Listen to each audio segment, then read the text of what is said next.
Hey everybody, it's Bust with Busted Strategies number 39. We're going to be doing one of the Midnight Hunt draft challenges today. It's, Midnight Hunt draft, but with a little higher risk, higher reward buy-in. It's double the buy-in of a normal draft, and then you're playing best of three. Kind of got to get down here to the three win space just to break even, but as you pick up more wins, you have the opportunities to get bigger draft rewards. And we're spending all these gems on drafts anyways, so it feels like it should be pretty decent for us. But I'm not really sure what kind of competition we run into here. As far as gameplay goes, it shouldn't be that much different for us, right? We're in Mythic. We're just going to be playing against Diamond Plus players all throughout the Premier drafts, and I assume like that's what you're going to see more of in here. And so I think the place where we'll see things a little bit differently, perhaps, is in the draft itself, where in the Premier draft, to the best of my knowledge, you're just drafting against a bunch of randoms, right? I don't think it tries to MMR your pod together with other drafters of the same skill level. I could be wrong, but it really feels like it just queues everyone in order. And so, you have a wide variety of players' skill levels in those. And the premier drafts, we've really been pushing this theme as to where, if you can draft Esper, then great. We've actually managed to put together like Disturb decks pretty powerfully over the past few videos. But we're finding more and more that at least the way I kind of feel like the meta is shaken up to this point is the people that aren't like super active drafters have really just kind of picked up on the strength of Esper, and it's leaving a lot of openings to draft either green or to draft red. And so we've been trying to piece together this strategy of you're going to have kind of like a base color out of Esper, and then you're going to pair that off with green or red. So we've been drafting lots of like green white Coven and blue green mill slash ramp, where we've been drafting Boros, or we've been drafting blue red Festival Crasher style decks. I think that will be a little bit more challenging to pull off here. I feel like people in these drafts are probably just more aware of the strength of something like Festival Crashers. But who knows? I haven't done one of these before, and so I'm by no means an expert on the difference of the quality between the two pools. But I would have to imagine that the quality here is just a little bit higher. And I think this thing ends in like 2 days, right? we aren't just trying to. Oh, okay. Well, we already joined. I was gonna say we aren't just trying to finish this here right at the end. I don't believe, but I wasn't sure what the queue time would be. It looks like these things fill up pretty instantly, anyways. And so maybe Magic just has such a wide variety of. I shouldn't say wide variety, a wide volume of big volume of players that it just doesn't really matter. Just so many of you wonderful planeswalkers out there. But nonetheless, we're almost there and ready to go. Our last player pushed the button, and off to the draft we go. And hey, that's a Liesa. This is just easily one of the most powerful cards in the limited format. More than happy to come in and pick this up. It's too bad. It was like I was seeing this pack, and before I really glanced in on the rare, like I just love drafting these decks to where we like start out with the Thermo Alchemist because it's just so incredibly powerful, and then we could potentially come in and wheel a Lunar Frenzy because that's just how the red kind of works in this format. But we're not passing on Liesa. She's way too strong. So we'll most definitely be looking to put ourselves into white-black. The only real things of note in this pack is we have potential to wheel black cards here. The most likely wheel out of these black cards would be the Vampire Interloper. And I'm not opposed to trying to piece together this like really aggressive white-black deck with the Interlopers and the Candle Guide Coven things and the one drop that turns into a 4/4. You can get a pretty aggressive white black deck together. So we'll need to kind of keep that in mind that we're probably tabling a Vampire Interloper, but this is most certainly a very easy Liesa take. Okay, so not too bad of a pack. Not anything, we'd prefer to be finding like a removal spell or just another really kind of balmy uncommon. It's too tough to tell what our opponent to the right did. They just drafted the rare as well. And so there's a couple things going on with this pack. As far as, the high quality cards go, yeah, come on, bud, help us draft. The red cards are easily the best cards in the pack here, but we are just so heavily incentivized to draft white black that I'm just going to kind of avoid that. So I'm looking at the Stormkirk Blood Thief. As we kind of talked about that previous pack, this does play fantastically amongst the really aggressive white black decks. But if you do find yourself in the kind of more grindy, engine-based aristocrats deck, it doesn't play out as well. And so we are, going to have to look towards the aggressive end of things. Otherwise, these white cards aren't quite worth taking. Search Party Captain would be my preferred card out of these white ones. I would rate it Party Captain, Homestead Courage, Sungold Barrage, but it's a little too early to get super locked into those kind of things. Okay, well, the Bereaved Survivor's fine. It plays nicely with the sacrifice themes. We don't have to count on a combat to get the flip.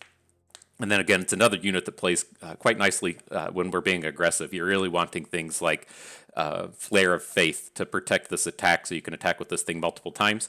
But I think, kind of note, these aren't like the super high quality uncommons that make us feel like these cards are super open. And so I don't feel like we've seen enough to want to like push me away from white-black, but we need to kind of like consider maybe we're going to play like blue-white and splash a Liesa with the swamp, because these cards aren't like super interesting.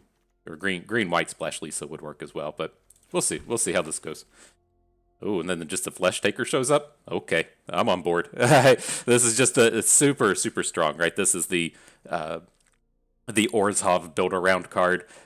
Just if we're playing the really aggressive deck, works fantastically. Just threatening to make this a 4/4 lets you get in with a bunch of attacks, and then it also works well in the engine-based sacrifice dudes deck. And so, very happy to see this show up here. Makes us feel really happy to be in white-black. It is odd seeing an Organ Hoarder going this late. I kind of suspected. I suspected more out of you guys, right? But this pack, it's missing 2 uncommons and a rare, and so it could have just been a particularly strong open on the top end. Okay, so yeah, we're getting ourselves kind of like locked into white-black. I do see a card here like Evolving Wilds, and I start considering as to whether or not we're going to be like really heavily into black, or if we want to be in 3 colors. Like just such a good mana fixer as we're trying to play things like Flesh Taker into double white plus black for Liesa, and so I'm leaning towards just taking this. Like Shady Traveler, Homestead Courage are things that we can kind of pick up late, and I really kind of feel like we want to make sure we're getting our mana in order here with the high-powered cards that we're adding to our deck.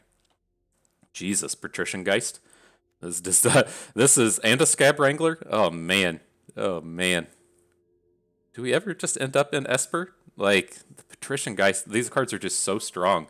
But there are, quite a few good not blue cards in this pack. I'm curious. I mean, we saw that Organ Hoarder in the previous pack, and then now we're seeing these.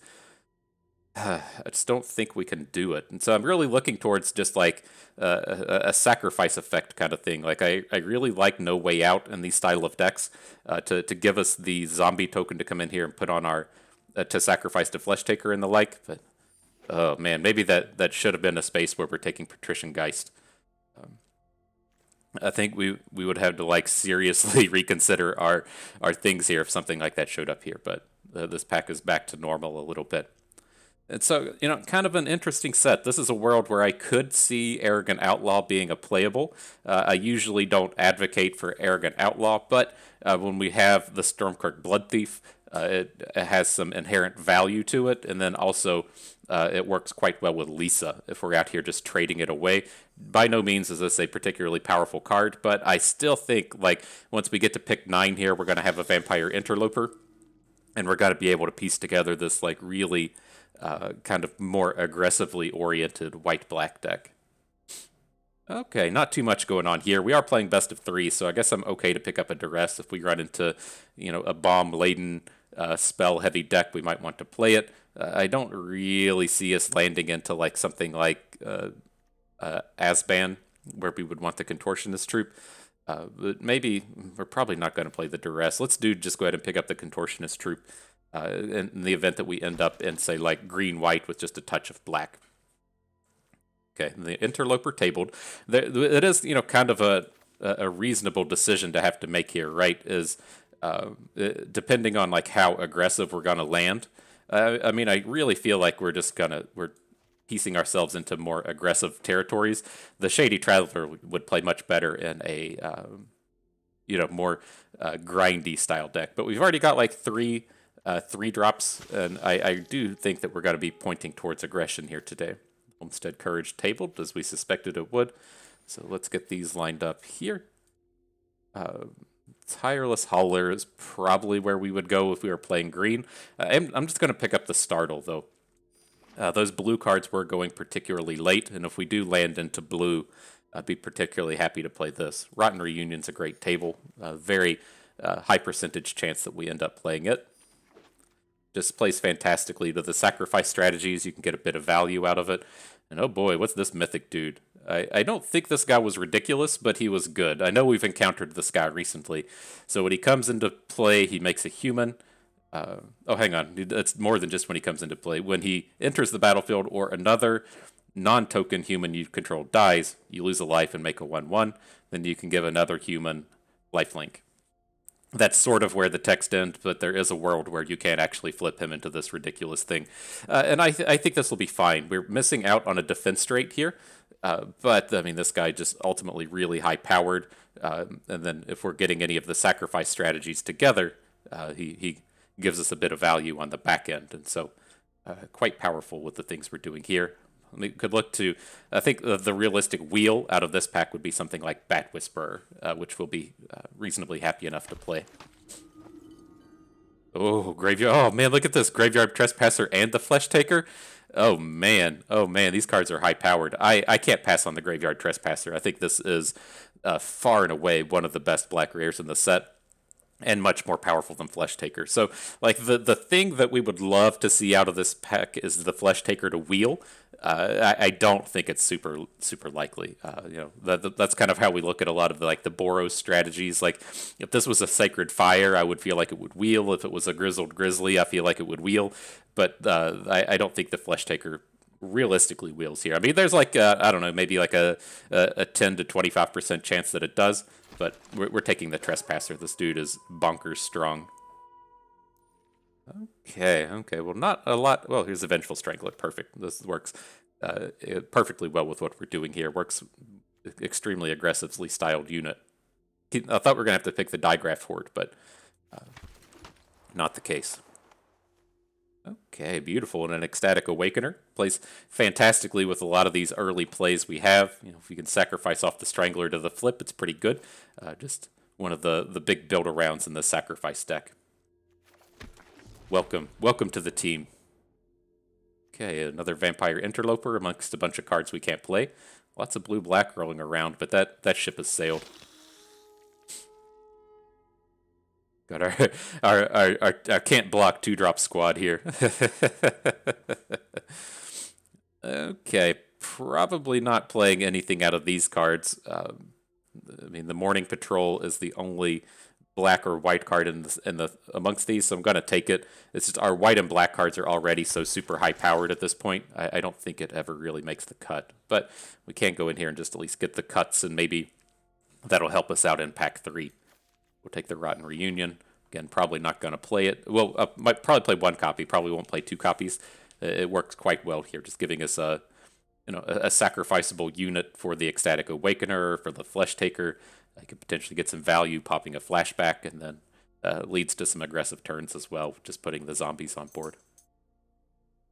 Okay. I'm going to go ahead and move these cards to the sideboard. I don't think we'll end up splashing. I was in terms of splashing, I was really hoping to find the likes of just like a big rare. If we open some kind of if we open like Dennick, he's not the best example, but he's a blue-white rare. If we opened a blue-white rare or a black-blue rare or something, we'd consider it. But I mean, the interlopers are coming together. We're gonna have all of this early aggression. Here's the Bat Whisperer, which wheeled, and the next pack will be quite telling. I would love to see the Flesh Taker there. I don't think it's gonna happen, but if we were the only Orzhov drafters at the table, it would be quite nice. Cross those fingers. Maybe it'll happen. Given the amount of Vampire Interlopers I've seen rolling around as opposed to the rest of the black cards, I kind of feel like someone else is at least dipping their toes into. Ooh, it's just us, isn't it? Nice. take all that back. We get it.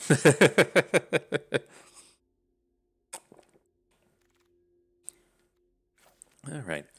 We'll take the Blessed Defiance. The problem we have with our deck now is our interactivity is just garbage. We the only removal we saw was like the defense straight in the early pack there. We've passed on some candle traps. So that is kind of the worrisome thing at this stage. We've got this pile of just dozens of creatures and no removal. And then I think we're just going to keep on keeping on without drafting any removal. There's a dual craft trainer here, which I mean, we've really got this deck lined up trying to be this aggressive kind of thing, and I think that's going to play in quite nicely. I do know that there's a defense straight here. We're not going to play it. I mean, we would absolutely want to play it, but there's no way that tables. I'm really hoping this Flare of Faith comes back. I don't think it's super likely given the quality of this pack. I mean, it's only going to have one white card left in it. And so, whatever white drafters left at the table is just going to be like, oh, I'll snatching that one up. But yeah, I'm really, really worried we're going to get too far into this. Beautiful. Couldn't have asked for a better removal than Eaten Alive. And then, as far as this packs go, may have something like Sun Gold Barrage come back. I really hate this card, but we might find ourselves wanting to play it. And kind of the same with Ghoulish Procession. We have the tools to make Ghoulish Procession decent here. And so, not bad. Oh, Eaten Alive, you come down here into the removal stack. Ooh, and another one. Very good. And then we can maybe have a world where we wheel an Arrogant Outlaw. Again, I'm looking to play these. I don't really advocate for Arrogant Outlaw frequently. But in this deck, to where we've got the Interlopers, we've got Liesa to bring them back. We have not Bereaved Survivor. I thought we had one more like kind of interactive play with these. I think this is going to be. Oh shit! No, almost. I was talking about the Outlaw and almost took it. I just think this is a deck to where it can be realistically decent. So that's good. I'm going to pick up the earlier play here in the Cathar Commando. Also a nice combo with the Bereaved Survivor, whether or not is sacrificing the Commando to get a flip or bringing the Commando back. All of that plays quite nicely together. This is coming together beautifully. Okay, so, I mean, how do we feel about Silver Bolts? I usually don't want to play them. I probably won't play this main deck, but we don't have any of I call it middling removal, where it's, we have your kind of big, expensive, guaranteed removals like Eaten Alive, and then you have things like Olivia's Midnight Ambush, and you're kind of trying to get a nice balance between those. We don't have any of the middling removal now, and so that's where Silver Bolts fits in. We'll see. I don't really intend on playing this, but we may. Okay, and so interesting. We can move the Candle Guide out. We're not going to play this. We're looking if we're going to add an additional 4-drop in here. Would we want it to be Party Captain or Silversmith? Or do we want to just pick up a 3 in the Shady Traveler? I don't want the Traveler. Our 3s are just too good at this point. And then again, we may wheel an Outlaw. I'm going to keep the more aggressively toned one in the Silversmith as opposed to the Party Captain. Okay, reasonable sideboard card in the Thraben Exorcism. I'm not going to play it in the main board, but this is a best of 3. Very happy to pick up No Way Out. Very likely we'll end up playing both of them. I do really like No Way Out in these style of decks. There's a Hobbling Zombie. Probably not going to play it. It's just more defensively centered. It does do a lot as far as generating zombies is concerned, but I don't think we'll end up playing it. This was our pack with the Arrogant Outlaw, which did not table. Still happy enough to take Jack-o'-lantern. It's a reasonable sideboard against a Disturbed deck. Bat Whisperer tables. Was this the pack with Arrogant Outlaw? I thought it was much earlier than this. He wheeled though. We're getting there. We're getting there. Doing what we're trying to do. Okay. Welcome to Drafting with Bust. We did not take any we did not take any Festival Crashers today, and we are hyping up the strength of Vampire Interloper. That's what you get when you're out here drafting with Bust. Okay. Let me take a glance at the sideboard real quick. I don't think there's anything in here that we're interested in. Thraben Exorcism, Blood Pact, we're not going to play. The Jack-o'-lantern Candle Guide, we're not going to play. So those can go. Let's T:/CR this one real quick. The only thing I'm like really upset about with this deck is we didn't find a Flare of Faith. We don't have any combat tricks, and the Flare of Faith is just the premier one, right? We don't have these abilities to make really aggressive attacks with the Bereaved Survivor and save it, or do some serious attacking with Jaren. Just not in our wheelhouse. But outside of that, I mean, we can't really complain given the strength of things like Liesa and Jaren, wheeling the Flesh Taker, getting 2 Eaten Alives in pack 3 after we passed on all the defense traits. Like, wheeling that like 1 or 2 Flare of Faith is not something that we are allowed to bitch about. So that is what it is. So the immediate cuts I'd be looking to make here. I'm not playing Hobbling Zombie in this deck. Again, that is a much more defensively oriented unit. If we're trying to play the grindy engine deck where we're sitting on like Orzhov Card Drawer and Odric's Outrider, and then we're sacrificing stuff and just trying to stall and make these big chains of engine plays, sure, fantastic card. We're trying to play Vampire Interlopers here today, so we aren't really looking for that kind of effect. So he can go. I'm also looking to pull out Morning Patrol. That's the worst of the remaining 3s. Let's just go ahead and move it out so we can see what happens here. I only want to play 3 4-drops. May even want to cut it down to 2. But Dualcraft Trainer is going to stay, and then it's like, how do we feel about the Silversmith compared to the Bat Whisperer? And it's close. I'm leaning towards just playing the mix. But the Bat Whisperer is, just the much more aggressively oriented unit here. I don't think Bat Whisperer is really going to shine in this deck. I really want to have a lot of, like Olivia's Midnight Ambushes and defense traits, and have these turns to where, say it's turn 5 and we get to ace one of their blockers and follow up with an Arrogant Outlaw and trade our Bat Whisperer. Like, I just don't feel like we're ever really piecing those big plays together with a deck like this. So let's cut out 1 Bat Whisperer. I don't really want to play any Blessed Defiances, and so I think we're just going to end up cutting both of those. I only want to play 1 Rotten Reunion as well, and then I feel like we're forced to play Silver Bolts, right? Our only interactivity is the Silver Bolts and 2 Eaten Alives. Kind of is what it is. You're stuck here. So where does that leave us with 18 creatures and then 8 non? So I'm kind of happy with this 8. I don't think I want to make too many changes there. I'm not taking out any of the 1s or the 2s.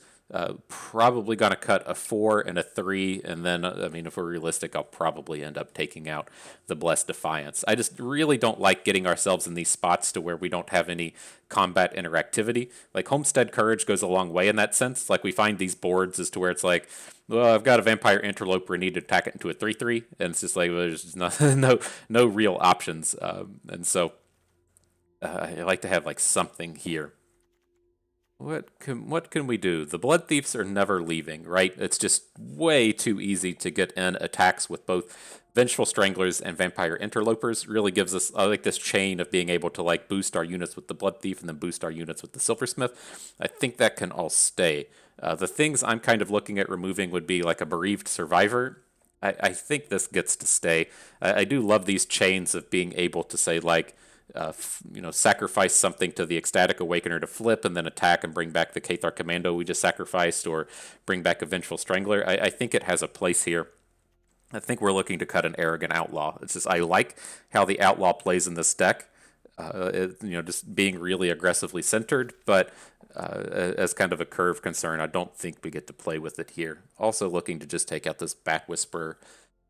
Does play nice with Liesa, but it's just a little bit too expensive. And then at this stage, we probably just have to cut a No Way Out. I would like to play 2, but what else are we removing? We could take out Rotten Reunion. Maybe this Rotten Reunion will just be a sideboard card today. Where are we at? We're at 16 creatures. The Awakener and all the 2s. Like, it feels like our only other option is to take out this Arrogant Outlaw, which I guess isn't that bad, but I really like this Doom Beast effect to where we get the drains in, we get to continue on our aggression, and then we have a really strong unit to keep replaying with Liesa. And then it also, I guess it doesn't work well with the Blood Thief in terms of, does it? Yeah, if the opponent lost life, that's when it gets to boost, and so it's already lost life for the Blood Thief. All right, we'll take out the Outlaws. I really felt like we were going to play those today, but I guess I can live without it. So is this where we're happy? Are we happy with this style here? The 1 combat trick, we don't like it, but we're stuck with it. The Homestead Courage gets to stay. 2 removal spells not going. It's just between like Rotten Reunion and the No Way Outs. I think this is probably a fine game 1 deck. And then if we, depending on what we're playing against and the quality of cards like No Way Out or Rotten Reunion, we might look to bring those things back in. But all right. I think we're ready. I think this will have some power here.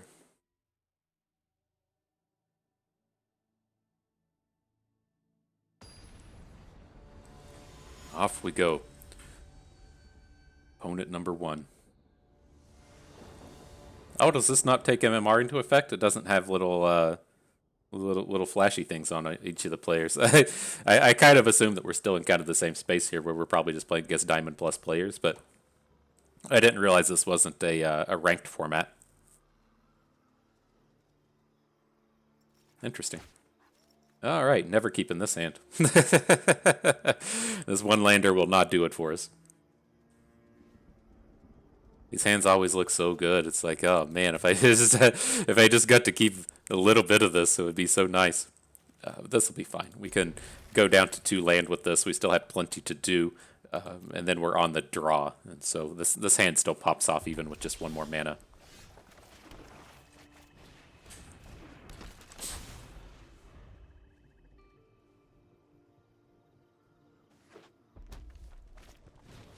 Okay. So who do we go with here? I mean, this is most certainly feels like a game where we're not the aggro, right? If he's leading with Devil Mountain, Falconwrath Perforator, going to have to assume that he's a fairly aggressively styled deck. The question is going to start coming down to is like, do we really want to make the 4/4 out of this Ecstatic Awakener, or do we just want to trade it away into the Perforator? And I think I really want to be getting it boosted.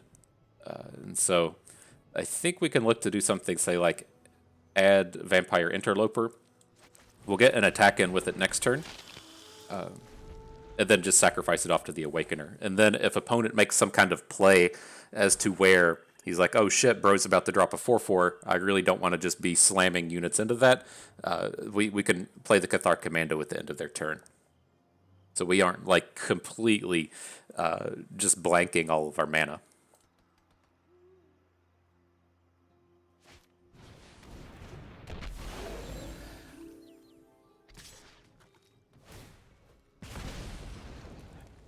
Do we still feel the same way? We can't block the Brimstone Vandal ever. I think this is fine.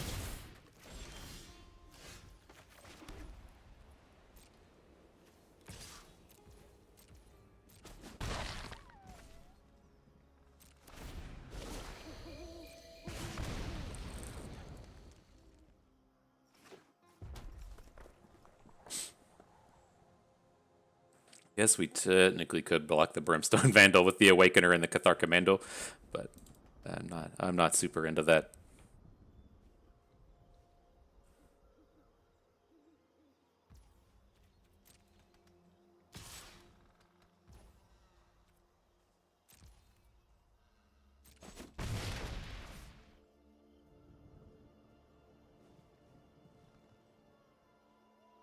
Now, like, our new question becomes, how bad is this if he has like a defense trait, right? If we're going kind of all in on flipping this Ecstatic Awakener, like how bad does it feel if it gets defense traded or something? And it feels pretty bad. I think if they either kind of A, just leave their mana up, or B, don't play any dudes, then I'm just going to let it just play the Commando in the Rotten Reunion, but it seems reasonably safe here.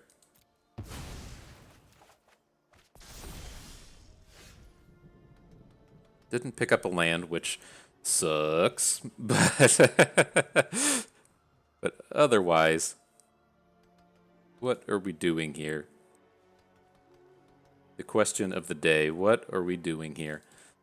So, it's kind of a struggle. I mean, I could see just adding the Graveyard Trespasser, even though we aren't getting any value out of it. It's kind of the downside to adding the Trespasser, is we don't have any... Well, I guess we can... exile dudes out of our graveyard. We should be reasonably safe here.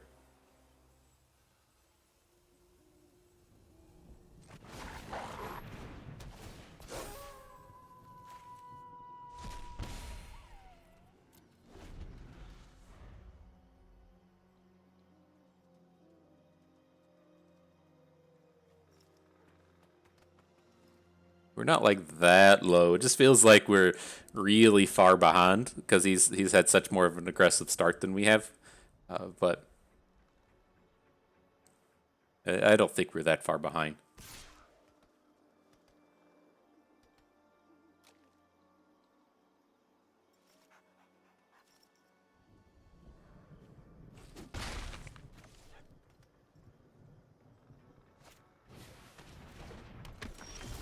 Okay, he doesn't have any black mana to do anything with this on this turn. I mean, he can flip it next turn. You have first strike. You just attack good, don't you? I'm just out here attacking good. I don't think we get to attack here. That sucks so bad. We only get to add 1 unit to the board. I mean, we could add, like, if we're just out here in terms of spending all of our mana, we could add Cathar Commando and the Rotten Reunion, but we don't want to be flipping on this turn. Really, like, need to figure out a way to, like, maximize if we pick up a land next turn. So Awakener is going to be kind of annoying. I'm fine trading our demon into it, I guess.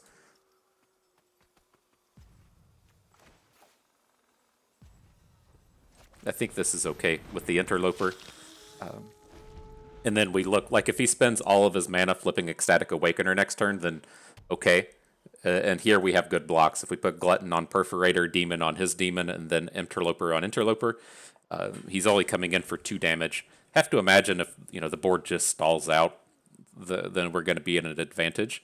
The only kind of like scary thing here is if he has like a Lunar Frenzy to big time win one of these combats.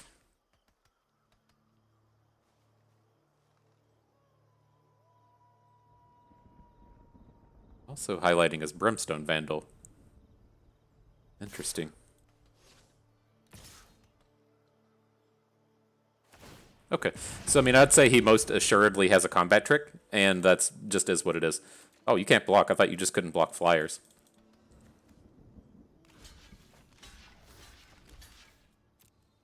So that was my bad. We should have played. I was thinking this just could only block flyers. You just can't block at all. We shouldn't have played him. We should have played like Flesh Taker or something.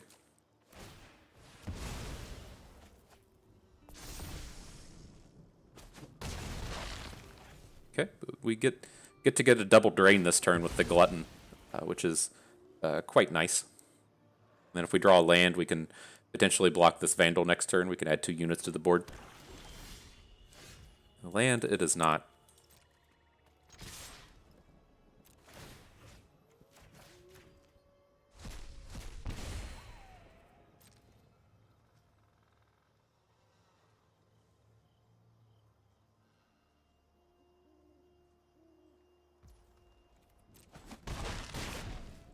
Alright, well, not a lot else we can do.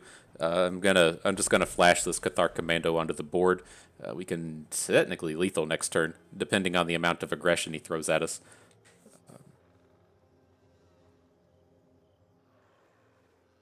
Alright, we can flash in both the Cathar Commando and the Rotten Reunion.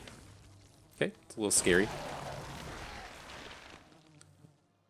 Definitely feel better if we had a Flesh Taker on the board and we were able to potentially like sacrifice off. Like this Interloper was not ideal.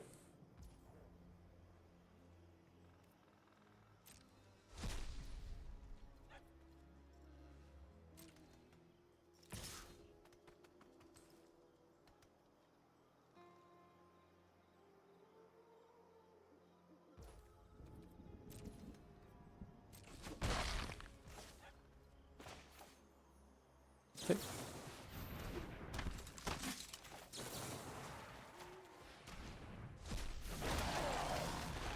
Okay, so where do we find ourselves here? Say we attack with everything, right? He puts his Digraph Horde in front of our Cathar Commando. Probably just takes 6, right? Well, he can get by with just taking 8 here and not dying. So say we attack with everything. He has to make 1 block, otherwise he takes lethal. But what does his block get to be here? So if he puts, say, yeah, I don't like this. We're just going to come in with the Glutton and the Interloper. if we get to trade the Glutton for the Digraph Horde, I think that's okay. And then we just get to add. I mean, we should have put the Bereaved Survivor on the board, but I kind of like adding the Blood Thief and then putting the counter onto the Commando.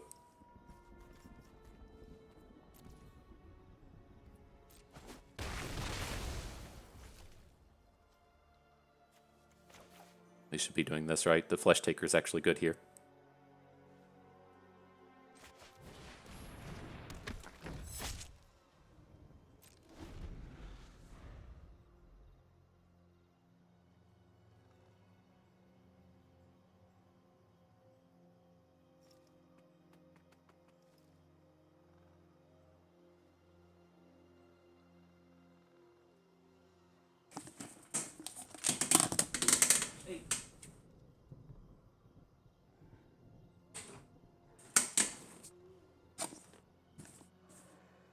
All right, so yeah, I mean, we've been holding up with the mana at least, but this is definitely not ideal being stalled at 3 for this long. I think this is okay. Oh, shit. Sacrifice another creature? Oh, no.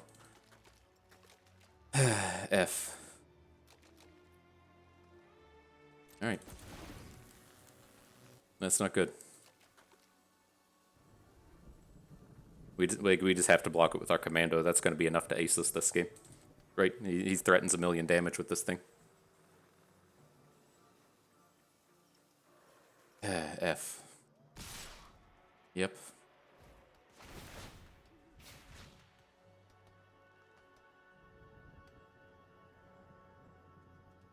But we can't...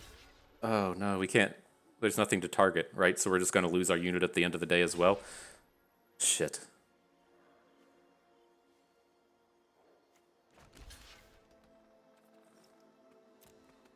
Alright, I don't know if we have any outs out of this one. Any ways to come up to... The Gavany Silversmith would leave us 1 damage short.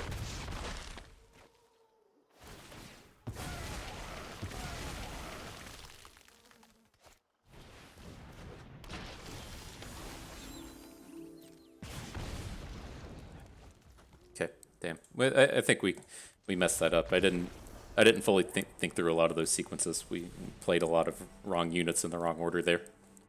But I think we have reasonable sideboard options against this guy. I think I do want the Blessed Defiance. We really just need time against this deck, and this lifelink ability generating a blocker is kind of good. I think we want the Morning Patrol as well as a reasonable blocker. The Arrogant Outlaws are also good here as well, just giving us a bunch of time. And so I think that's okay to look to bring in. As far as taking stuff out goes, don't think we want Bereaved Survivor here. It's just a little bit slow.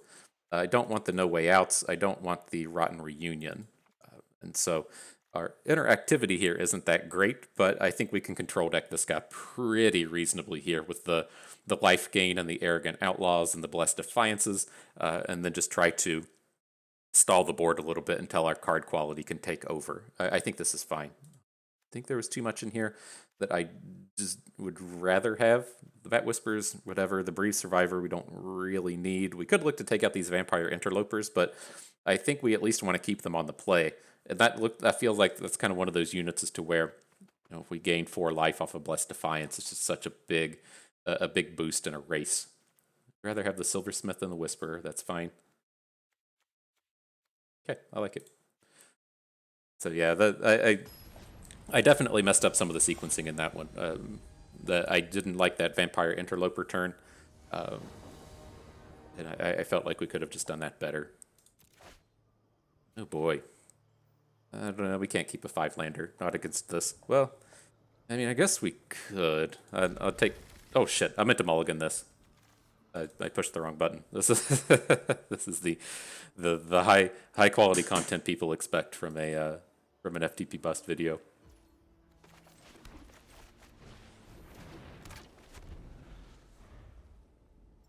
We'll make the best of it. We'll just draw perfectly the rest of the way and not have to worry about it.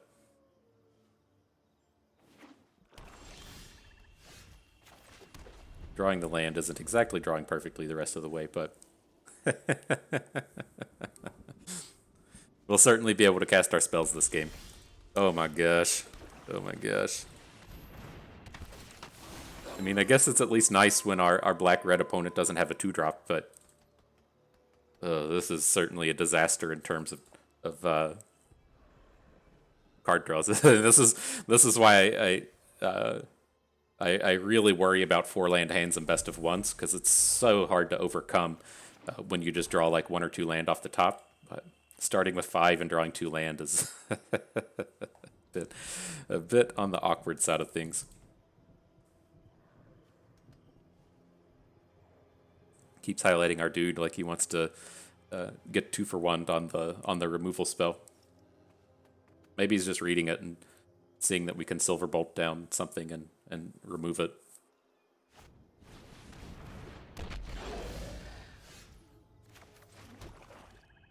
I think I'm reasonably happy with this. I mean, he knows this sequence is about to happen, so I feel like he probably just played his worst unit here. But I think this is all fine.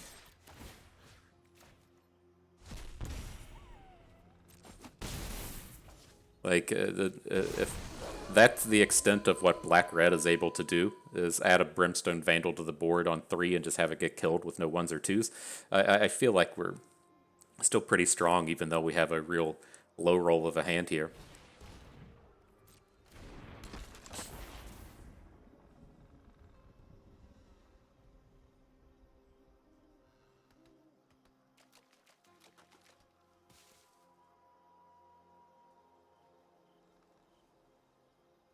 Okay. Also assuming he missed his land drop.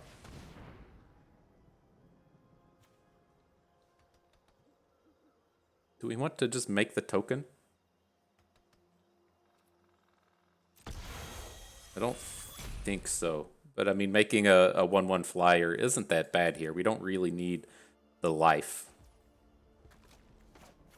Right? So I mean, we're just looking at this as being a 1/1 flying for 1. I think that's fine. Who knows when we'll realistically ever be able to play that again.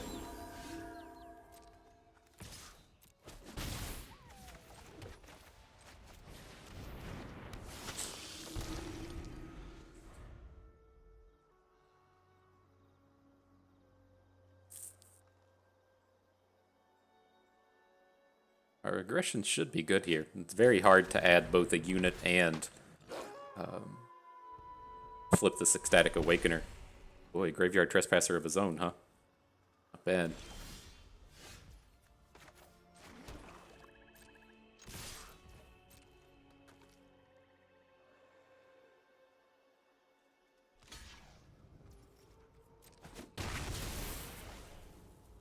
Okay.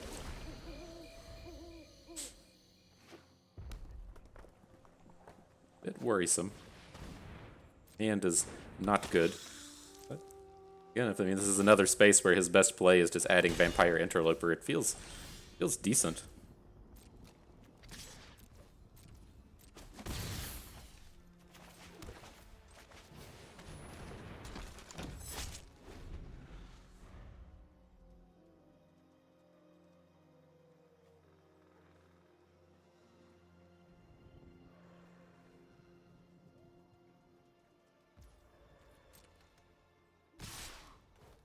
Okay.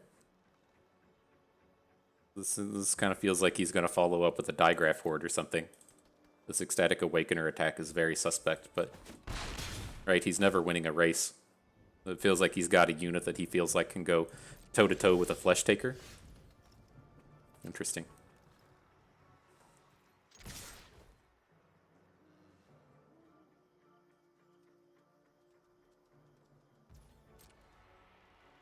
And then where do we put our token from this Blood Thief? I think that's quite interesting. We can put it on the Flying token, which is kind of okay.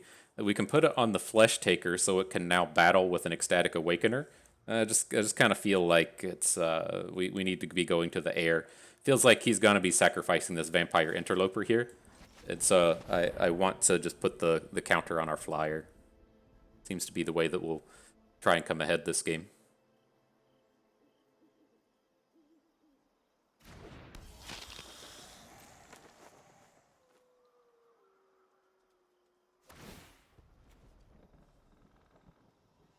Oh, it has to go on a vampire. I always forget this thing can't just go on anything. This is still fine.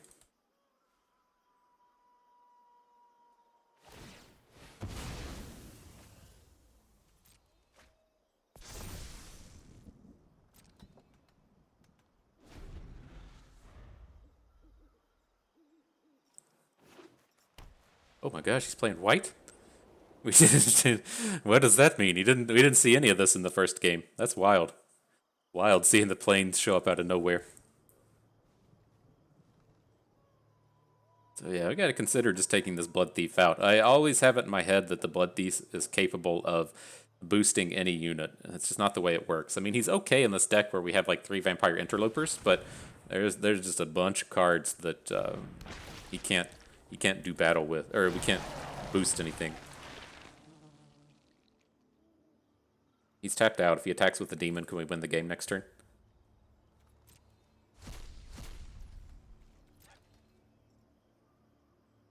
And that's a very, very greedy attack if that's what the line looks like here.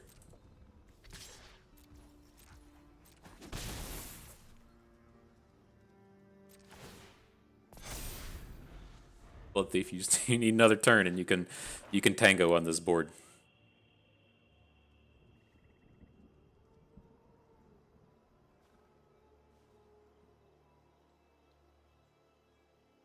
Oh shit, Bust got a 4/4 now. I wonder what the white cards would even be. I mean, is it going to play like it's not going to be something like Liesa. She's double white. I would suspect it's something like the removal spell, the white-black removal spell. I don't think you would want to be splashing the likes, at least in a black-red deck. I don't think you would want to be splashing Sacred Fires. Huh, interesting.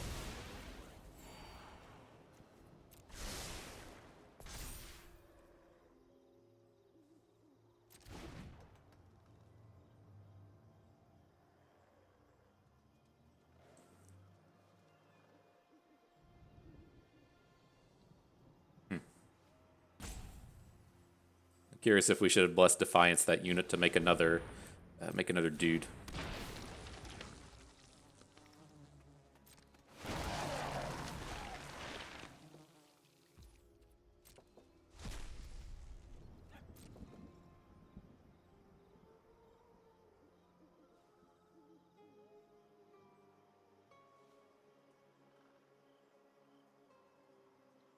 Are you really looking to attack here? For one, he's tapped out. Like, huh.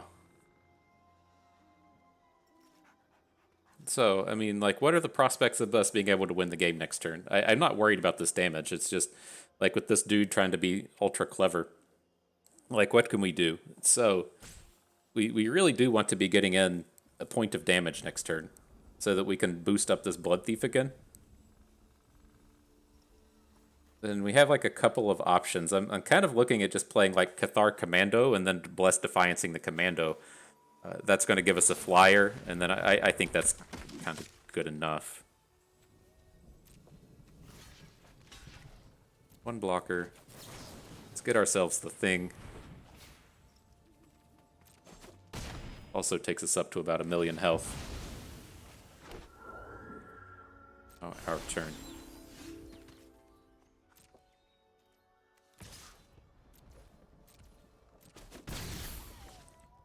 So how do we have a decision to make here in terms of, do we put the Blood Thief counter on the Blood Thief itself, or do we put it on the Interloper? I'm going to go with the Blood Thief here. The way we can kind of sequence this out is this lets him block and kill this turn, right? He can... Oh, hang on. No, he could...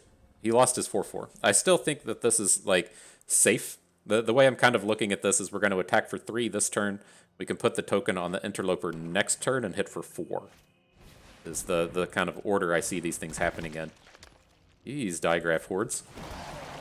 I was expecting much more aggression out of this dude, not Digraph Horde.deck. Okay.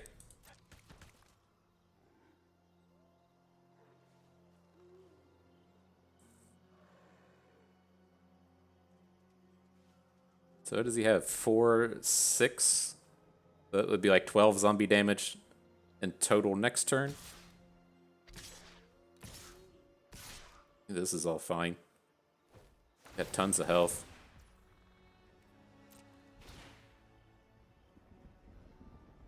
I'm gonna block one with the Blood Thief. I think this is safe. Like, his only trick here could be like a Flare of Faith or a Midnight Ambush, and neither of those are good enough to take down the Blood Thief.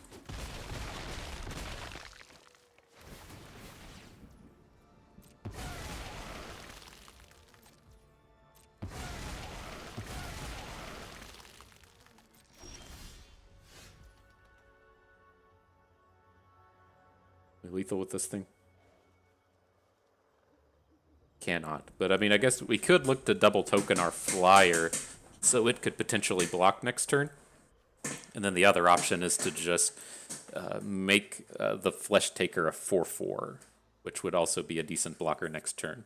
I'm leaning more towards making the Flesh Taker a 4/4. I don't quite get what opponents' like last card in hand would be, but I feel like that's gonna be safer that way.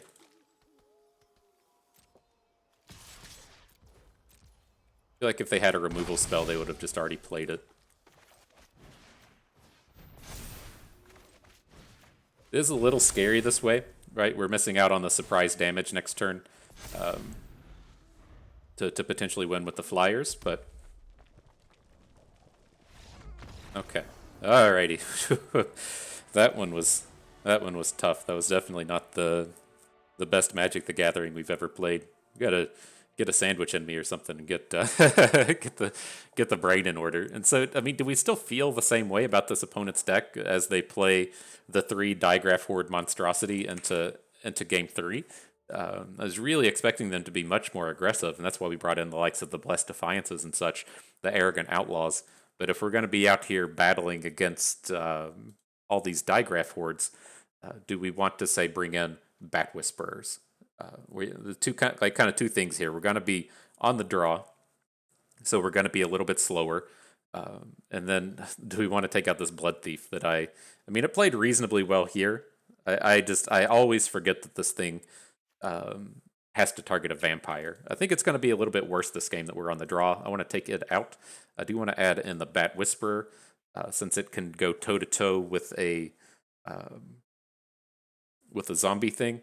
Then I think we still should hang on to the Blessed Defiances. I don't think they're as good as we wanted them to be, but that we just felt ultimately like so safe in that game, having tons of time with that. The other thing I'm kind of considering is, do we want to add in the discard spell? Which, even at, why isn't it up here? Is it already in our deck? Like, they don't play nearly as well on the draw as they do on the play, but the dude had such a strange... We have 2 of those. Where are they even at? It's not in our deck. I thought we had 2 of the discard spell. The No Way Outs. Interesting. Alright, well, I think this is fine. Picking up the Whisperer for the 3-drop, keeping in all of our life gain package. Done.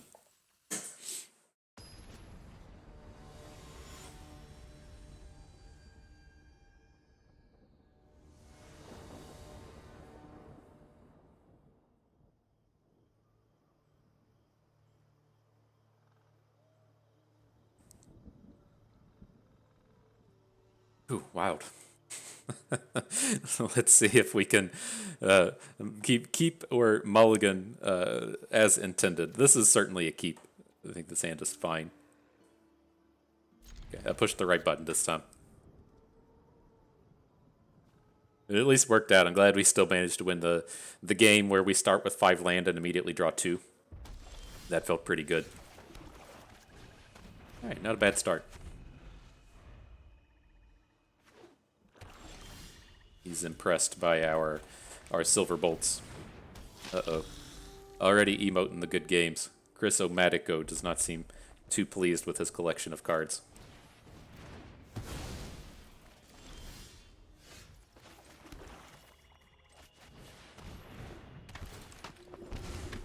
But ain't nothing wrong with getting 7 stats for 3 mana. Getting our loyal Badger Bears of the world on the board.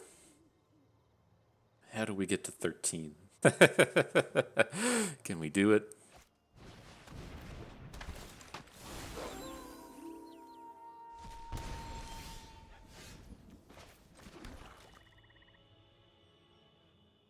Okay, so I mean, are we willing to just discard a card to get this dum-dum off the board?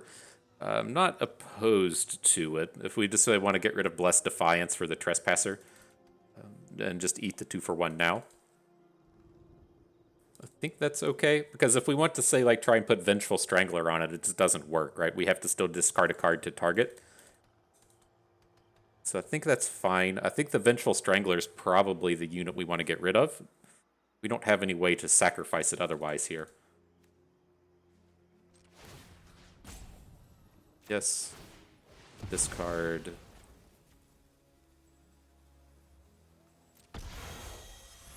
Strangler.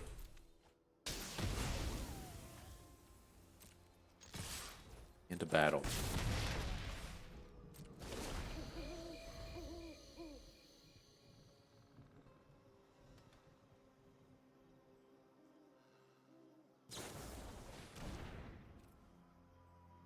Do you just want to go ahead and make the token again? I'm on board. Give me them 1/1 white flyers. That's all we need for victory. That's all we need. Ooh. Dual Craft Trainer. Have a lot of power potential here. I don't think we want to lead with the Dual Craft Trainer though. I think we want to get the Gavany Silversmith on the board, and then we can have a much scarier attack next turn.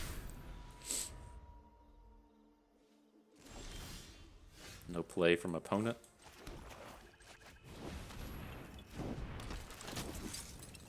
I'm gonna try and go for the big damage here.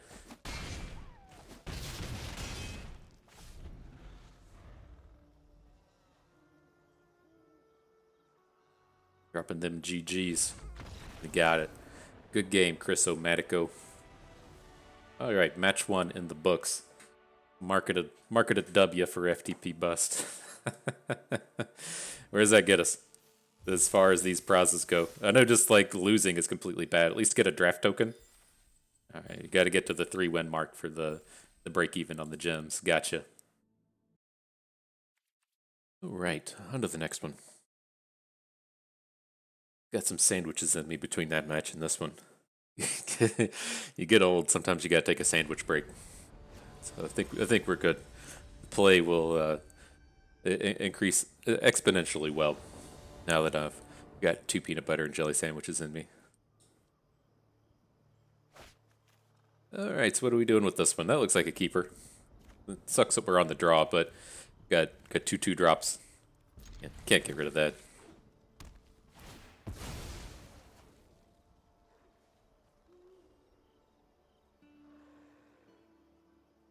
Picking out that land. What do you think it's going to be? An island. You got it, boss.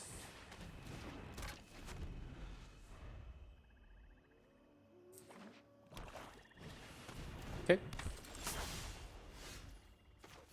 Let's get this interloper aggro going. I'm not really amped about throwing Vengeful Strangler down in front of their first creature, so...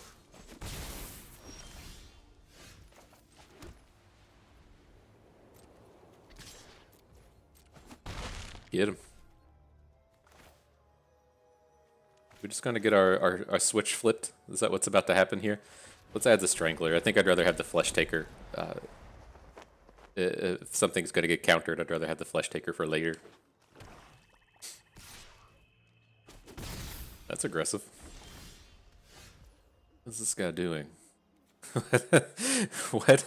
What is your deal?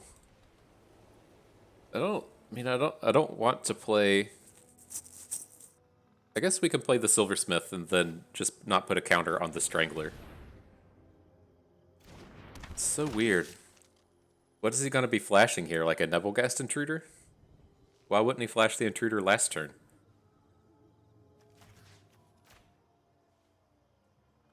Huh. Okay.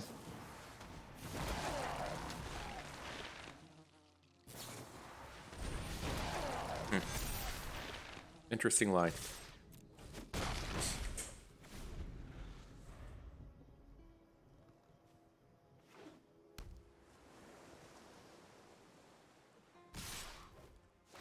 All right. Well, if we're gonna play for aggro, let's play for aggro, I guess.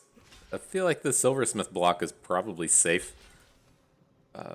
The only thing that would take him down would be like a Midnight Ambush. Why not come in and prevent the damage?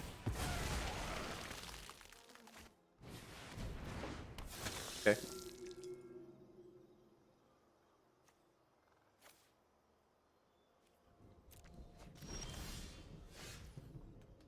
So are we willing to just kind of like give up on the turn, and then we can put like the Strangling Grasp onto the Collector? I don't really like that. I also don't really like that we didn't draw a land here, but or that we got rid of our land here. It keeps us from doing like big Silver Bulk plays. But I don't like, we have the option to say like play Flesh Taker and then sacrifice the Strangler, put the Strangler on the Collector, and then kind of stop there. I think that's okay. It's just like the downside is that he gets to just sacrifice off the Occultist next turn. He does take a point of damage for his troubles, but then it's like, do we really even want to attack the next turn into the Collector if this thing's still on the board? I think we just get 2 for 1 on the Silver Bolts here and just slam everything in.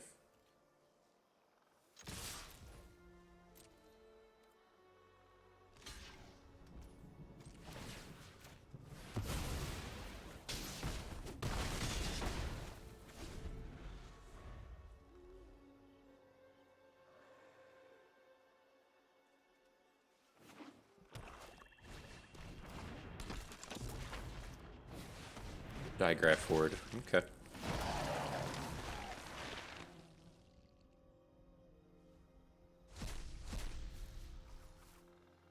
Somewhat problematic. Alright, well, are we going to use this No Way Out? I think it's kind of like a lost cause at this point. This is a supremely awkward turn. The play we want to make is to say block Digraph Horde with the Flesh Taker, and then sacrifice off our Vengeful Strangler. I think that's kind of the way that we have to hope that this goes. We get the free attack with the Strangler. I guess it's not free. It's just not really incentivized to put out a big block in front of it. And I think this is actually pretty good. Like, we can put it on the Awakener. Now, we're just going to play both of our units at this point. Well, we're just going to draw a card. Let's No Way Out this.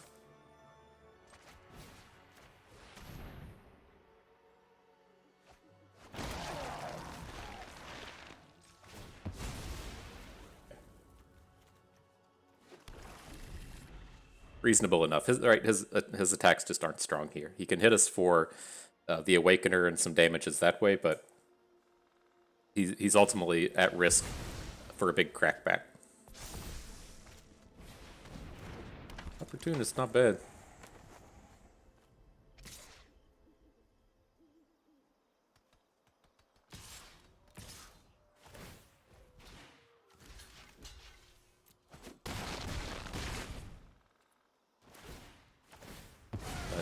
That feels a little overly aggressive. I think we're still safe here. Does get to draw a ton of cards, but do you ever block our Silversmith? Like, not at risk of dying.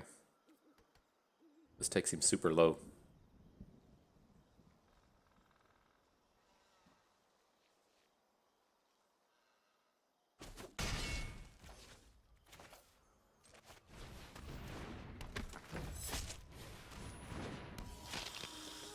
Alright, let's play the land. I feel like with the way that we've played against this guy, the knowledge of just holding a card is probably not something that they're really taking to heart. So I think this is safe enough. He can't attack with the Horde or will lethal him next turn. He has 3 cards in hand now, so I mean, there's a decent chance that he's drawn a unit at this point, but I think this is fine.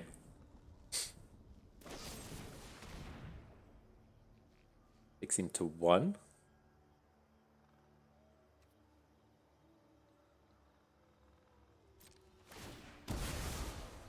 Does get to draw a card, but he has to have an answer to our Interloper now, or he just dies.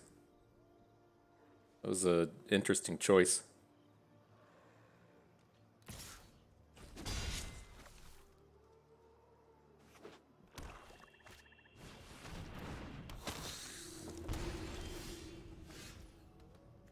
All right, Eaten Alive should do it. Not guaranteed to do it, but should do it. Pay the mana, get the Horde, auto pay it, sure.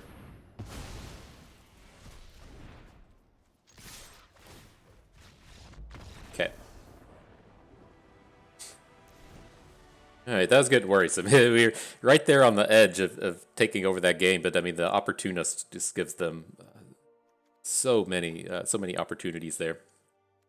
So okay, so again, like on the draw, I'm not a huge fan of No Way Out, and this opponent was kind of control decky. I'm not too worried about a lot of the cards we have here. I could see Bat Whisperer being good. The flyers seem like they're going to be of reasonable importance here, but otherwise, let's see. What could we look to swap? Like I don't. I think I forgot I was eating my sandwiches. I meant to just take the Blood Thief out of the main. I think we could take the Blood Thief out and put in one of these big flyers, and then the quest I think this is safe. Blood Thief for the Bat Whisperer. I like that. Now, do we want to keep like both No Way Outs? Is what kind of the new question is. I think what we'll be looking to do on the play is say like move in these arrogant outlaws, take the Bat Whisperer out, hang on to the No Way Outs, and then like take out Rotten Reunions. I think the Rotten Reunion could probably come out here as well. I didn't really see anything in their deck that warranted us having the removal spell in the main. Maybe that's a card we just move out of our main as well. But I think I want to hang on to one No Way Out, bring in the two Arrogant Outlaws, and then I think this is fine. Morning Patrol I don't really want here. Okay. Just being on the draw, we're going to be kind of on the back foot frequently.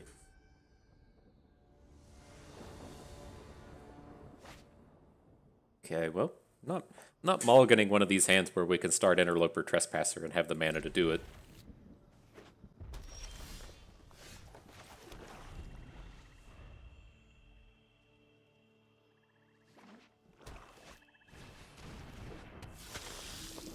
Alright, so that has Menace. There's nothing we can do in terms of blocking it with our 2-drops. We'll just add in the Interloper. Enters the battlefield. When opponent lost life, it becomes a 3/3, sure. And then if opponent lost life, each other vampire enters the board with a counter. Sure.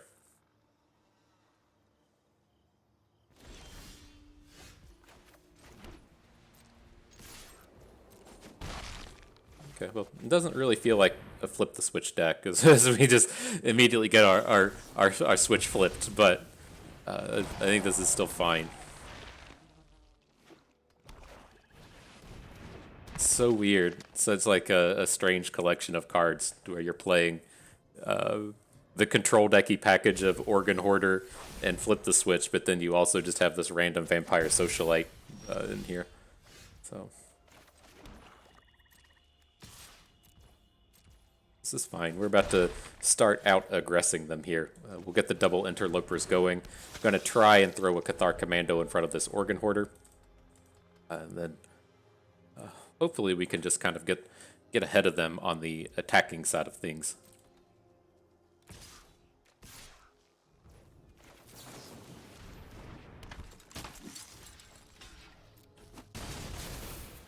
Okay.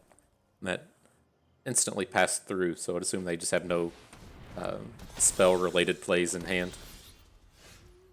Yeah, that's kind of gross.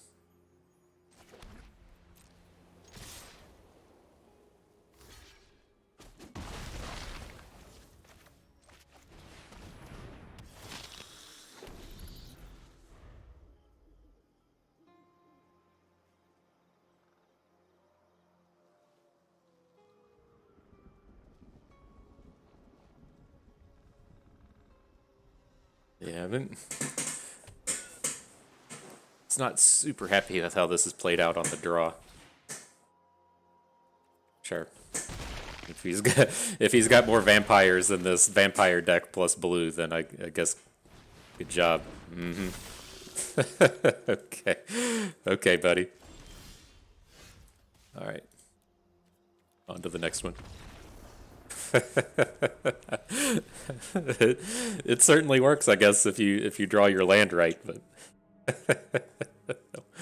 wow. Alrighty, so do we want to make any swaps here? I do kind of want to go back to having no way outs in the main. I think now that we're on the play, they'll look much better. I'm not opposed to adding the Blood Thief back in here as well. I think it's going to be okay against what they're doing. If it seems like we should reasonably have a 2-drop that's able to get in here and attack early. So I think he's fine. Go back to taking the Bat Whisperer out. I don't think it's going to be particularly good as we're out here trying to be aggressive. I think this comes down to, again, just kind of like, do we want the Bereaved Survivor, and do we want to bring in another Blessed Defiance? I haven't been like super happy with the sacrifice effects we have in terms of getting the Survivor going. I think it's okay to take out.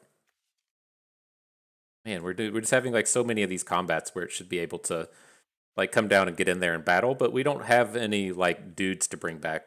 I think I'll just count more on the Outlaw getting the damage in. Now that we have more of this Vampire package in here, the Outlaw could be a little better. Do we think we want to add the... I don't think we want to add the 4-cost Vampire, though. We have the new Vampire package with the Arrogant Outlaws. Okay.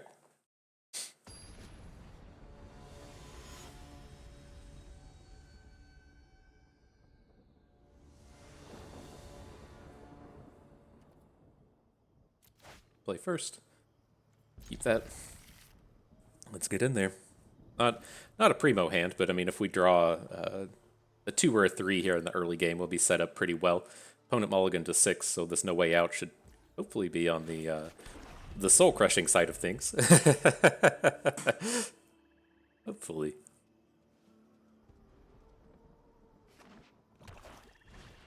Okay.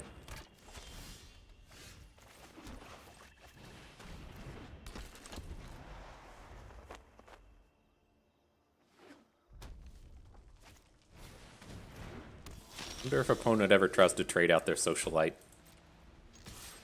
I mean, I think we just have to be okay with it if they do. With the Outlaw.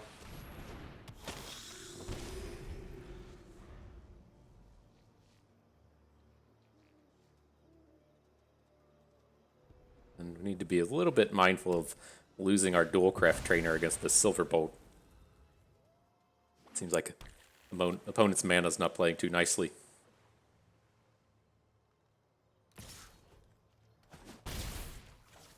Aggressive. So, like, are we okay with that? If say we play a land and he just pops our Dualcraft Trainer with the Silverbolt? I mean, I don't think it's going to happen too frequently, but it does start to make like our No Way Outs much worse. I think we're fine to just let's get our attack in.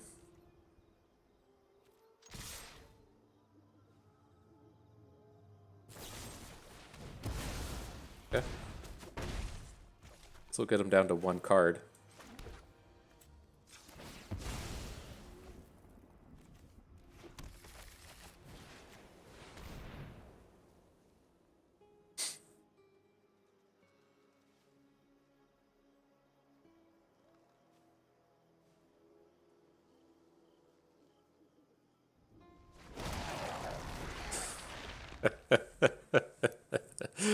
You got this Gale Drifter and the vampires, huh?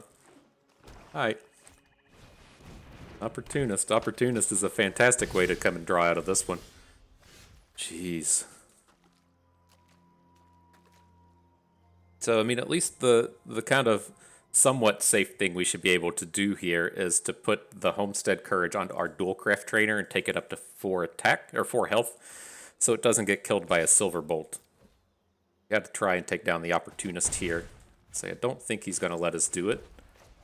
And let's get our 4 health Dualcraft Trainer.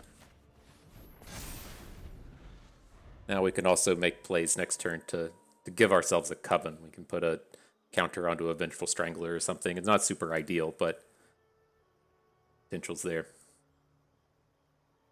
But we need to end this quick. We can't... We're out. Basically, we have half a card left against a Morbid Opportunist. We need to be winning this game ASAP.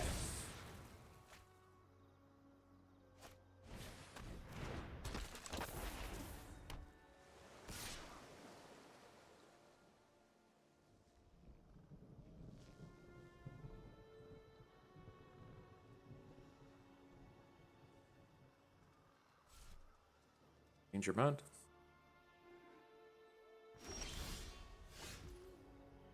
Blessed Defiance. Does not do what we're really looking for here.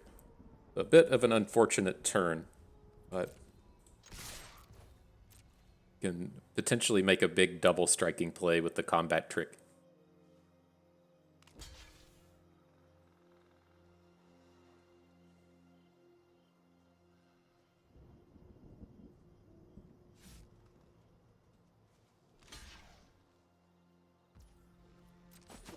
Okay.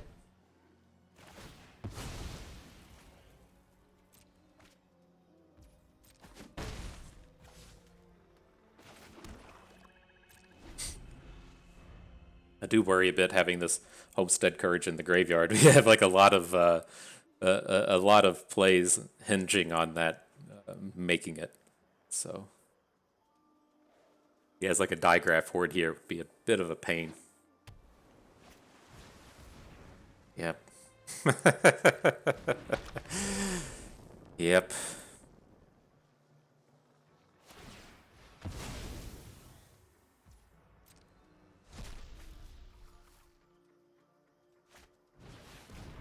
Not a bad collection of cards to hit.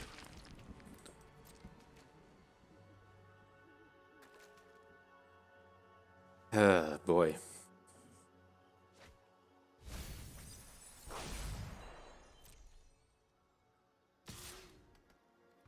Okay. Extremely greedy. Yep. That's about all we can say in this situation, but he's gonna just have to take a bad block. He gets to draw a card off of it, and then I assume the Strangler is just kind of in never blocked mode for the rest of the game. Which could play to our advantage at some point. He doesn't, if we draw a 3 attack unit next turn and he doesn't block our Strangler, we can double strike kill them potentially. Then if he no blocks here, we can also just kill him. It's like he's really considering the no block.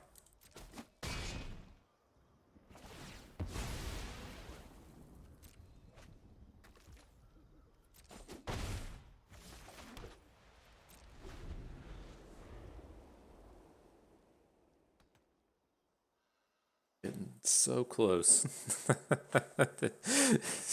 We're playing against the Vampire Socialite Organ Hoarder deck that has their mana run out perfect. You just got to kind of roll your eyes as you come out here and just start drawing land at the end of the game.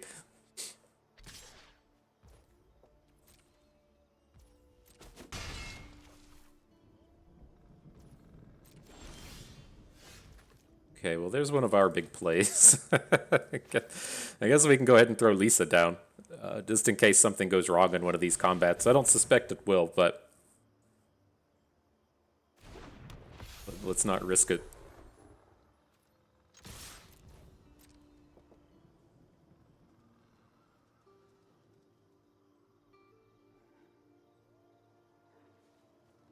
Curious what that last card in hand would be. I mean, he had the Gale Drifter in his graveyard and chose to not play it.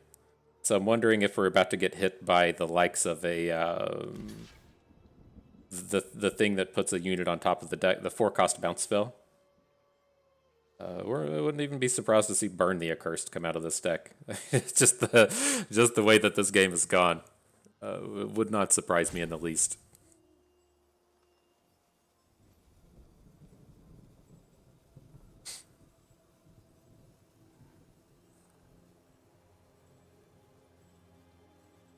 Okay, I mean, this is still safe. If his idea is to use the Ecstatic Awakener to flip and draw a card, the Dualcraft Trainer still wins this battle with first strike.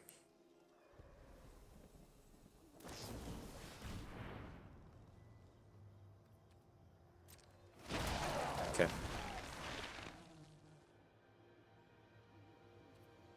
Let's wait till he spends the mana on the flip. We have first strike here.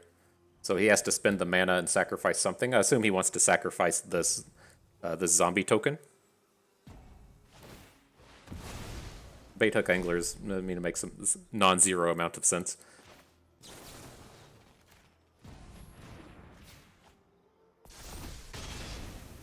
He's ultimately worried about losing the Morbid Opportunist. I mean, I get that.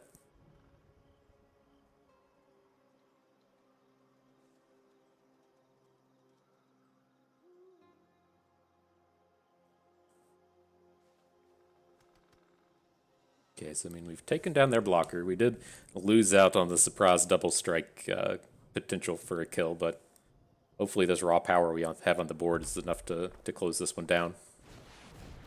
Okay.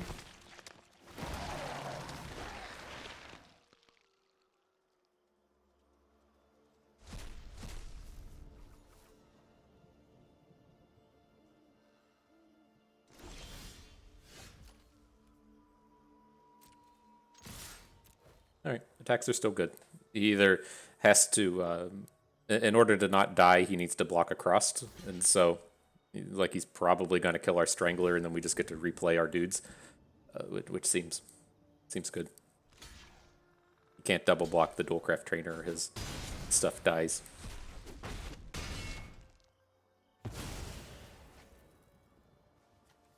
Do we even want to put the... I don't think we even want to bother putting the Strangler onto the... right, this comes back as an enchantment. I don't want this. I just want the unit. Did we do it in the wrong order? I was looking at it left to right. I guess that's the way that works on here. Okay.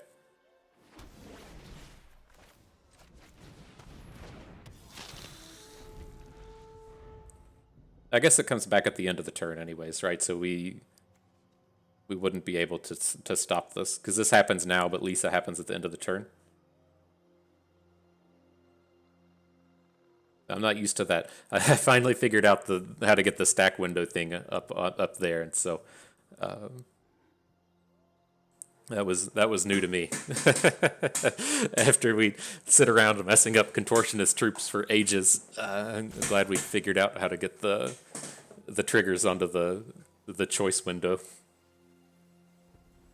Just I've never had to mess with the order of the stack before and care about it. Except Organ Hoarder, okay.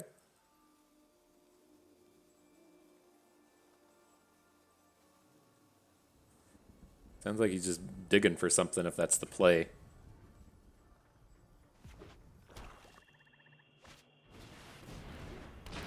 It's down to 4 mana, so we can't replay a Gale Drifter here. Not sure what you'd get out of this with.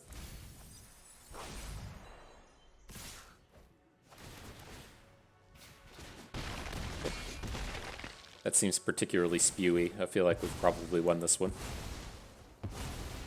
Right? If he really felt like he was going to win the game, he'd probably want to have a sacrificable unit for the Opportunist next turn. Yeah, we just went. Okay. Phew. That was an interesting deck.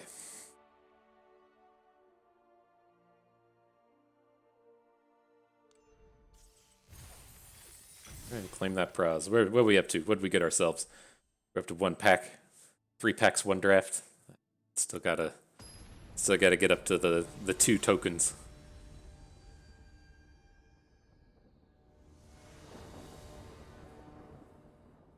I'd like to play first. Yeah, that's a curve.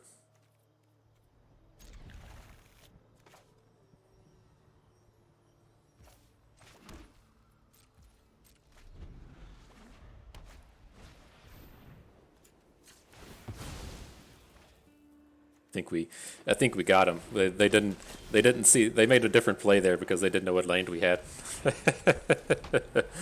Got him good.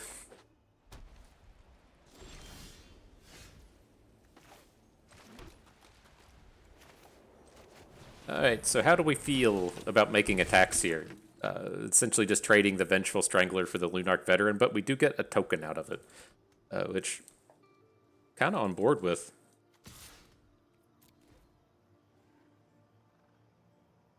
So we don't get to attach the Strangler to anything, but we've got a fresh human token.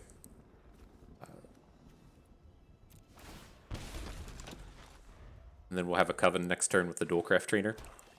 Interesting, he didn't have a Cathar Commando or anything there, just no 2-drop.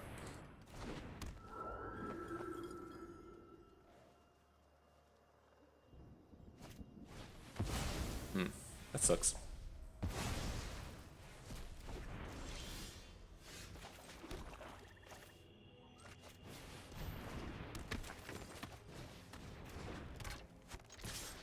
All right.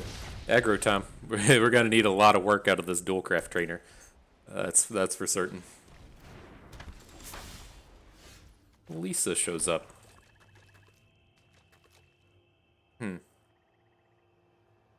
I don't think I'm quite interested in adding her to the board yet. The trainer just feels much better.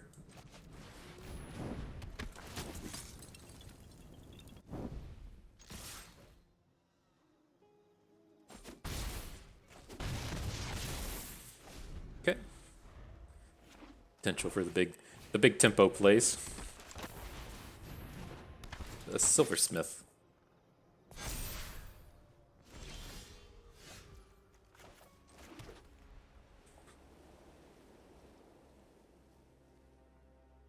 Yeah, do we gotta...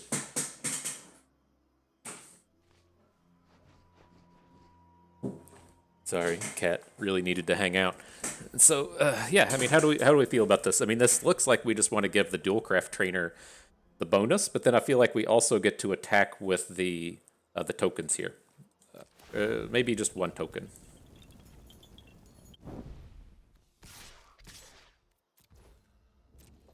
Right, because if things get like too crazy, I don't want to be out here losing a coven.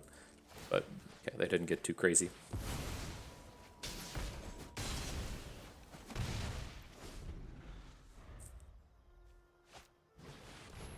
Right.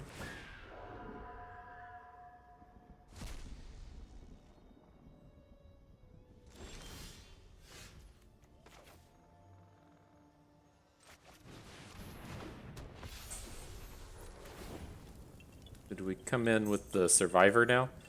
Now that he's got another 4 health unit that can take down our dualcraft trainer? I think so.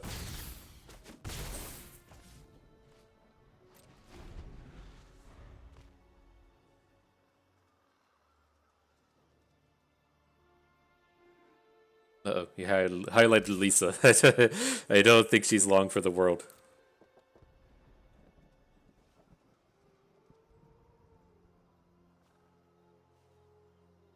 I mean, what's the... this seems like a very suspect attack. Like, I'm not blocking... I guess we maybe should have blocked with a token, but we don't have any units to bring back now. I think if that Vengeful Strangler was still in our graveyard, we'd be willing to do it.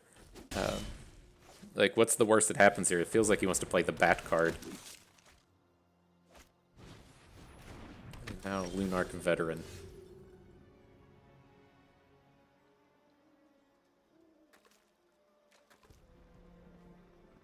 Okay, well, this is kind of one of these spots where I suspect... I mean, if we can make Liesa have double strike and then force him to block it with the Griff Guide. And then if we're making that attack, then the rest of our attacks are good. He can't use the Ecstatic Awakener here. The big thing with this turn is I don't want to lose my Coven. And so I'm only going to attack with one of the human tokens. I'm going to give Liesa double strike. We lose a Bereaved Survivor this way, but we'll still have the Coven. Okay. I like it.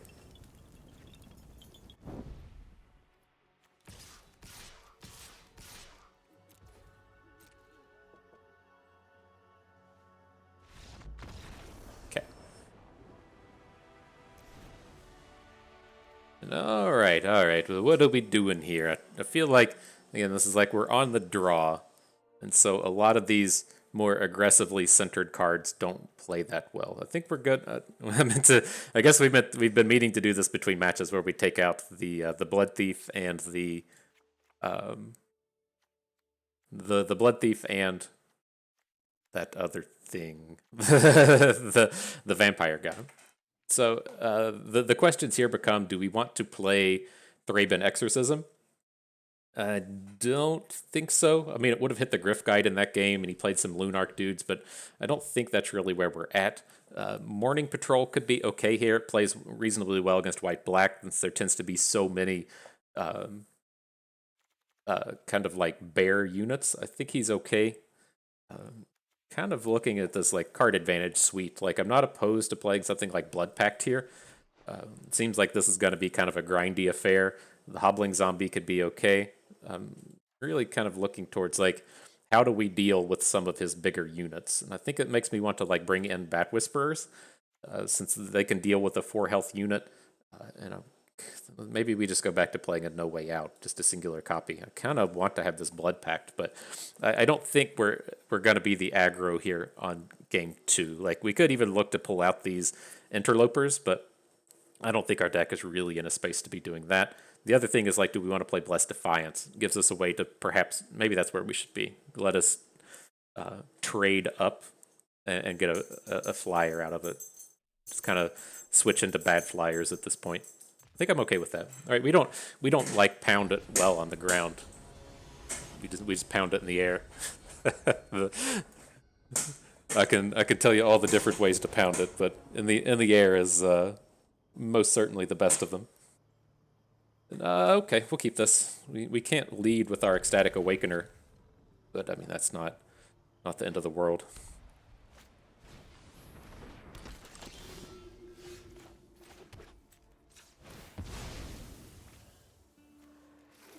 He knows we're playing white-black. Let's just go ahead and get that out of here. Okay. Alrighty. That's some aggression. I think we play into this nicely. We'll just get our dude on board. We can't do anything about the Ecstatic Awakener, but we can, shut down these Lunarch veterans.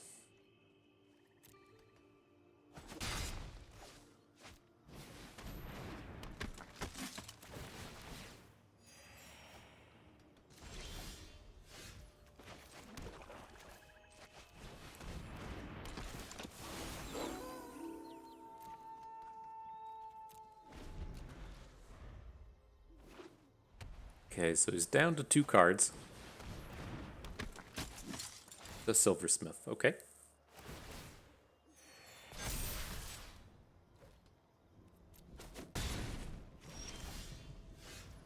We just need time here, and everything will be fine. So what are we thinking? It's like I kind of want to get like the engine on board. Like if we play Jaren, then we have lots of options here. The downside to a hand like this is we just can't play enough of our cards. We could look to, say, make like a Blessed Defiance play next turn. I don't really like it. I'm kind of interested in making the Graveyard Trespasser a 4/4, because that shuts down both the Party Captain and the Silversmith. It's ultimately pretty scary if that line fails. So otherwise, like, we're just adding Ecstatic Awakener plus playing Homestead Courage.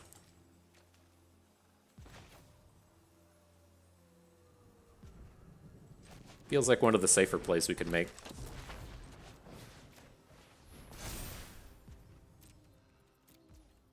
We can also, say, just sacrifice off this Ecstatic Awakener to our Flesh Taker, make it a 4/4, try to get a shutdown on the Party Captain Silversmith. I think this is good. This is going to be scary if he attacks with everything, but the one attack, how do we feel? We can take it. Let's risk it for a turn. Risk it for the biscuit, am I right?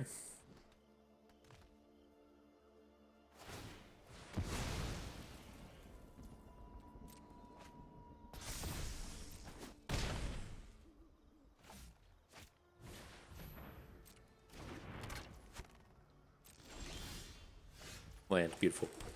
Okay, so yeah, let's get this Jaren down. No, he can kill Jaren with the Silver Bolts, but protects the rest of our board. I think we look really good now.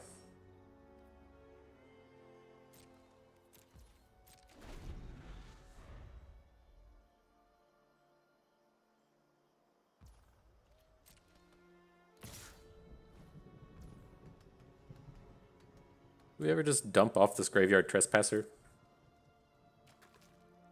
It's a legitimate question. I think this is okay.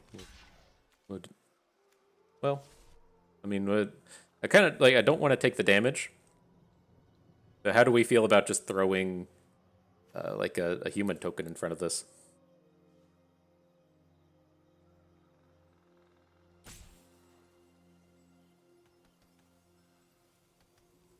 I think that's okay.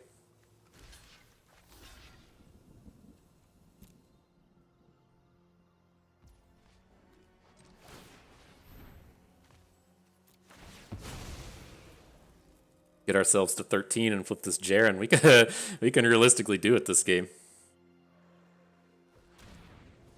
Okay, here come the Silver Bolts. Does it hit Jaren or does it hit the Flesh Taker? Flesh Taker, interesting. Okay, so we get a card back out of this, or a token back.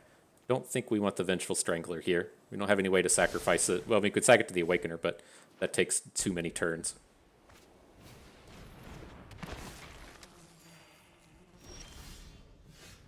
A Bat Whisperer.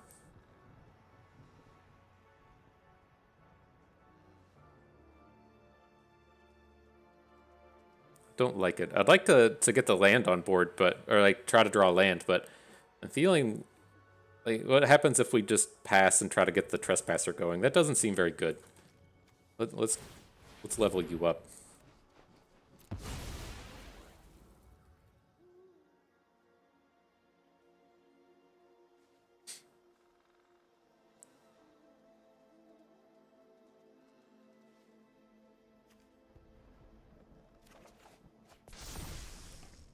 Ooh.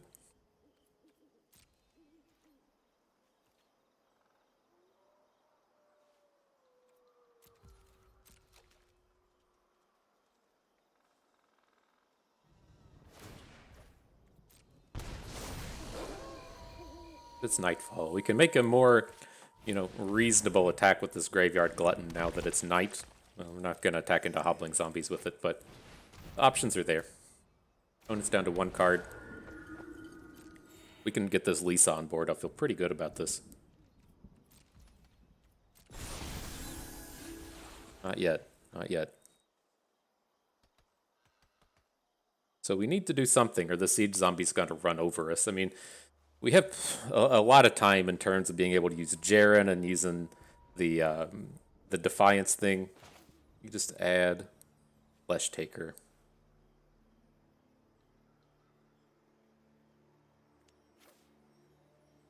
Do we want to play 2 cards this turn?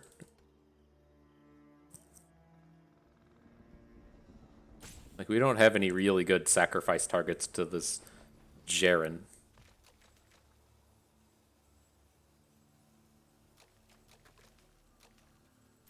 Let's just pass. We can play Cathar Commando on their turn.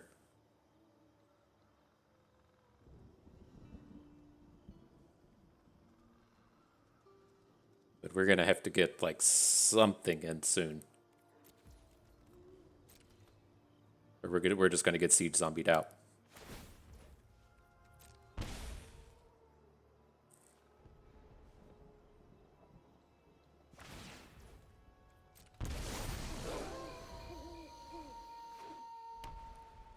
You gotta pay 6 mana for this thing. That's a big ask.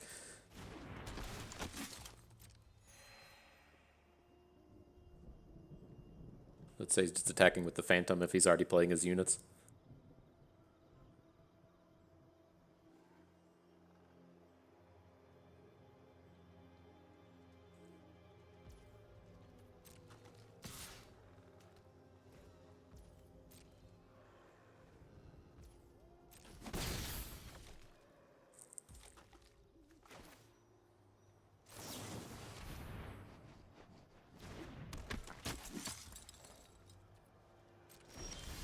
Right, there's the land, but I mean, we have to do something this turn, right? We're just going to get, well, we don't have to do it right now. He doesn't know that we have this Blessed Defiance. He's got 1 damage, 2 damage from Siege Zombies, so that'll be 3/4 into next turn.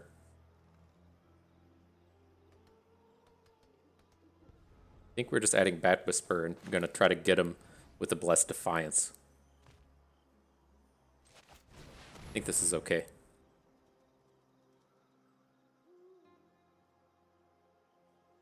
We could also, well, we can get 1 drain off of the Graveyard Glutton.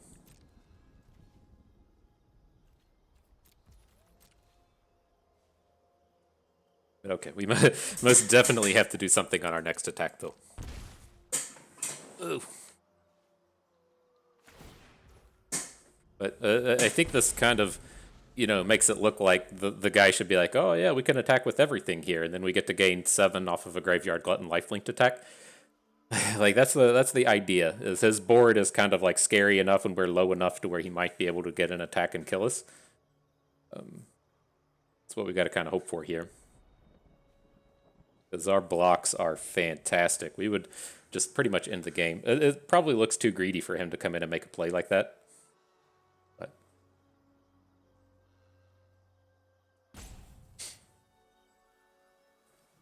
he highlighted our Glutton, then he highlighted his Luminous Phantom. I'm kind of curious if he just picked up a combat trick. Or what he's got going on here.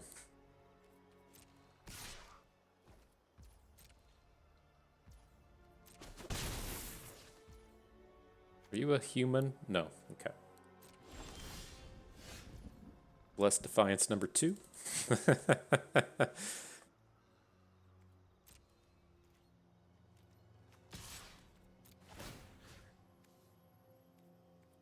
Your graveyard. Let's take out this Flesh Taker. Opponent's graveyard, Silverbolt. Okay.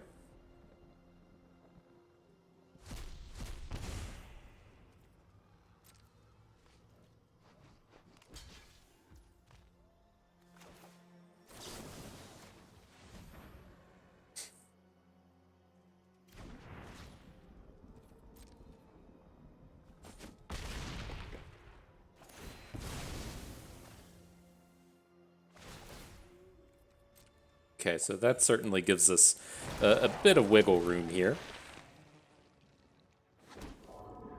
Add the Flesh Taker, and then ideally we'll be able to start doing stuff with Liesa next turn.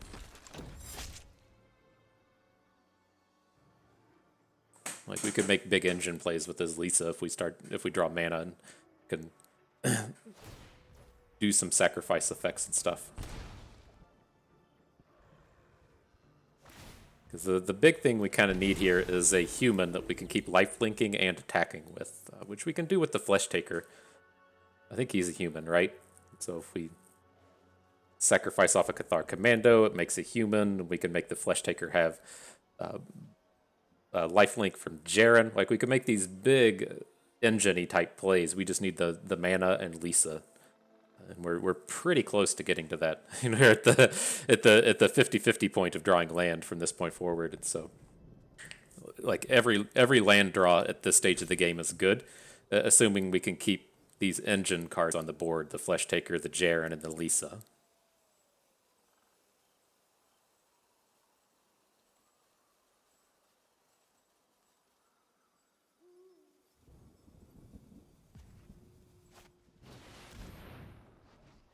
That's uncalled for. Losing all of our good units right before we got the time to get Liesa on the board.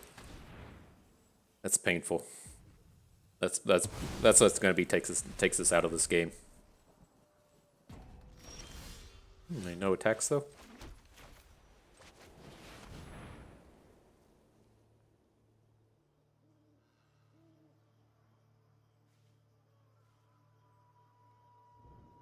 All right, Liesa, we need you to put in work today.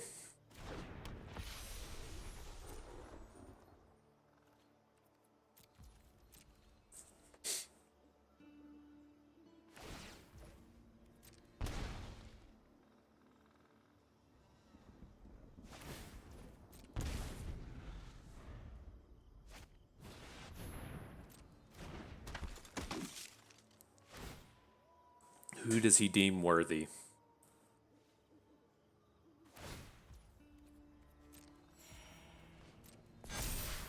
Okay.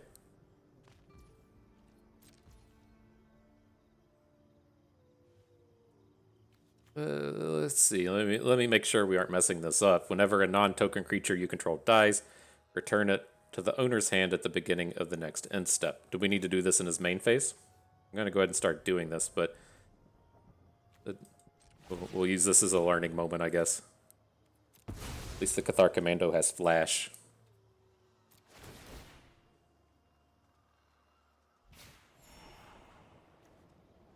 Don't really want vampire interlopers.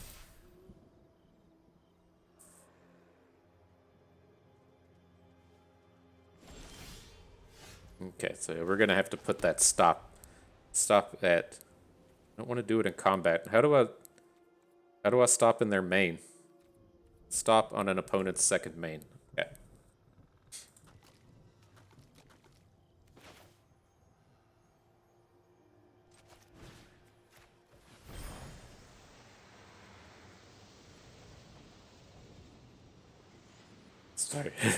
Start wearing this board down. Oh, this would be so much easier with a Jaren.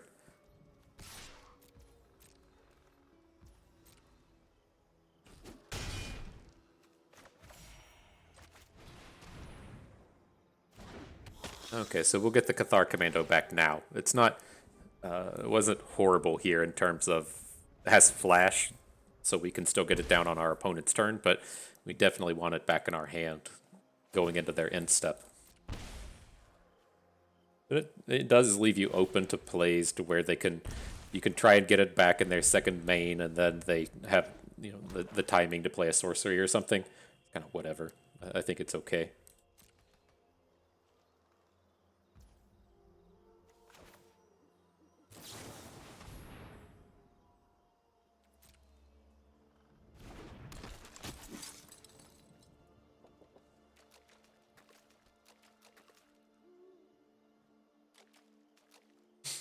All right, we're out here doing stuff. You got another engine going at least.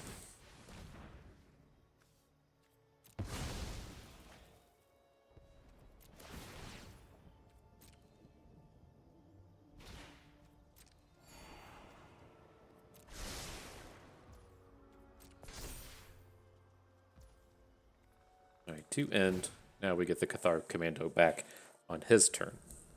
So that we could have, if we had the big manas, we could have potentially played it on their turn or something.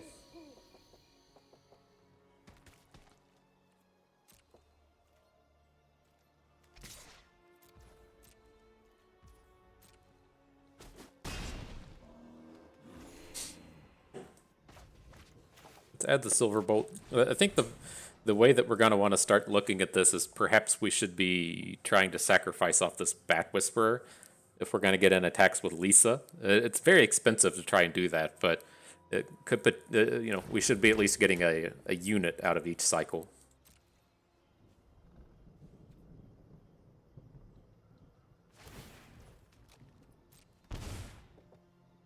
I forgot Liesa had lifelink as well. We just gained 1,000,000 health on the back of her. I wonder if we made a mistake earlier on, thinking that we needed Liesa and not having lifelink. But I mean, I would at the end of the day, I'd definitely rather have Liesa than have Jaren. So I guess this worked out okay.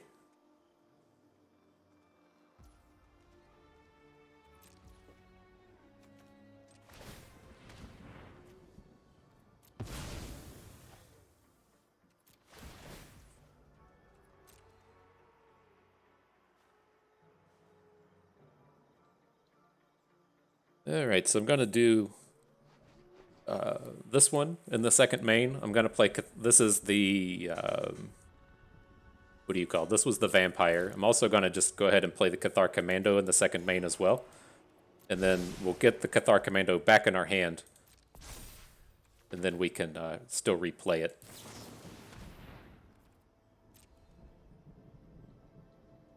Then we'll let the Cathar Commando hang out.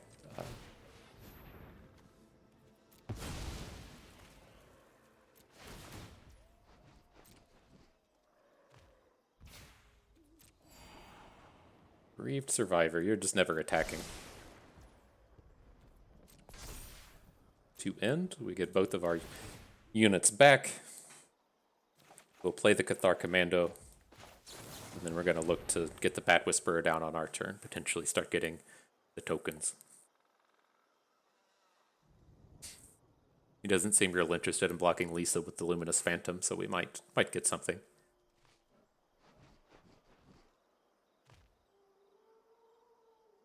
And this is probably going to be the longest game 2021.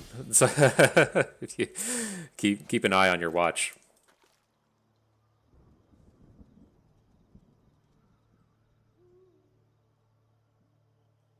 We miss an attack with the Interloper.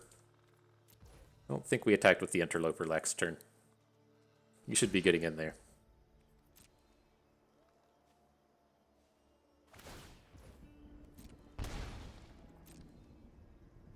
Okay, that seems good. Now we'll get the Interloper back, and we can also start attacking with our other Spirit token if we want.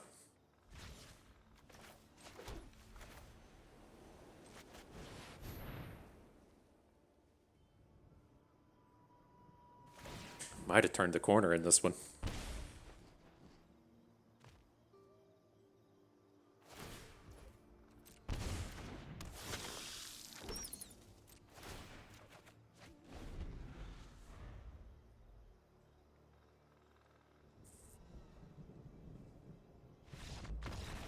Nice.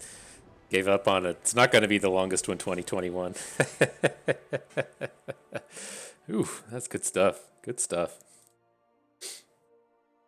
You could see where that was going to go. If we had Jaren on the board, right, and we're sacrificing a unit, he puts the human on the board. So we'd be getting a just ton of tokens that way. Pretty interesting little combo that we could do. All right, yeah, so we're at least getting ourselves out of this at the break-even point, right? We got the 2 draft tokens to reuse. Where do we go? If we win one more, then we'll be up, start being up quite a bit. Pretty cool. Pretty cool. Okay, round 3. Round 4, 3 wins, makes us round 4. Go us.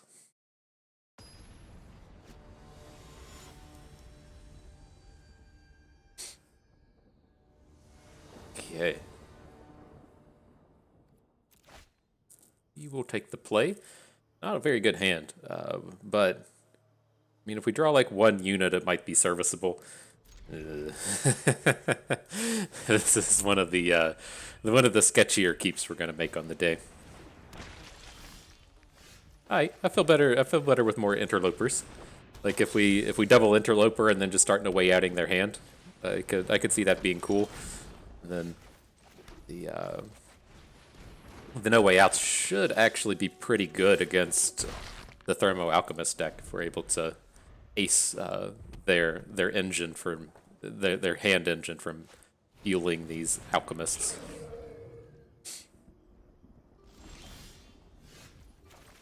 Yeah, and I'm gonna start shredding his hand. We have the option to just play the Silversmith here. That would be the on-curve play, but he's not added anything to the board that's relevant, and it feels like we're about to just start smashing quality cards here. And then here as well, if he does, I was gonna say if he played a land and a card, we could still get the last one, but with them discarding land, well, this could be good, right? If he gets rid of his sludge monster after discarding land, and say if he says like, we'll see. We'll just see what happens. I'm not imagining this scenario well enough to where we actually get 2 cards out of their hand. Maybe we do now. Maybe we do now.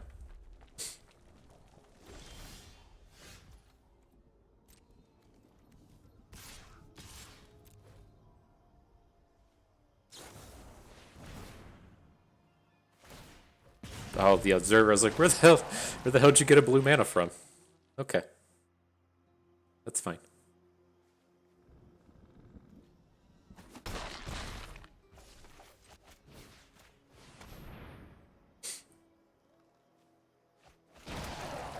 Organ Hoarder and Covetous Castaway. Alright. I don't feel like any of these cards on board are strong enough to warrant an Eaten Alive. We're no risk of dying to this Thermo Alchemist, and if he just like kept Island on top for the Covetous Castaway, we can pop it with the Eaten Alive here. Be pretty happy about it.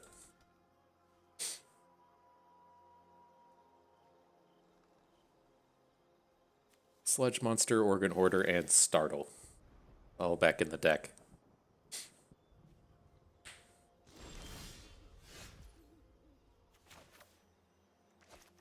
All right, well, let's just do this before the game tries to do dumb stuff to us. Sacrifice a creature, target here. Get rid of the token.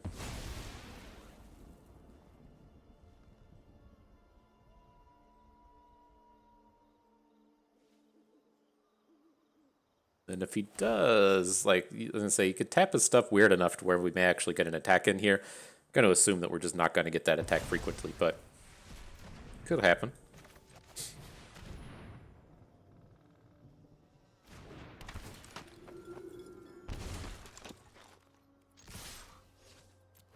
Kind of weirds me out when they I can't remember if I've played once they started making these like more human-y, realistic-looking things, where it's like the artwork used to just be paintings, and now this is clearly like a digital style from this guy.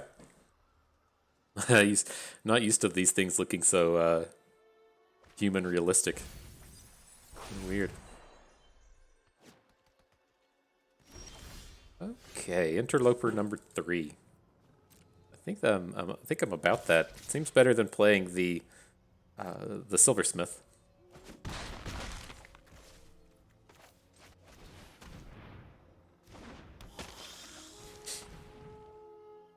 There's no AoEs in the format to really punish us for adding these, whereas you know, a singular removal spell could prevent a lethal on our next attack.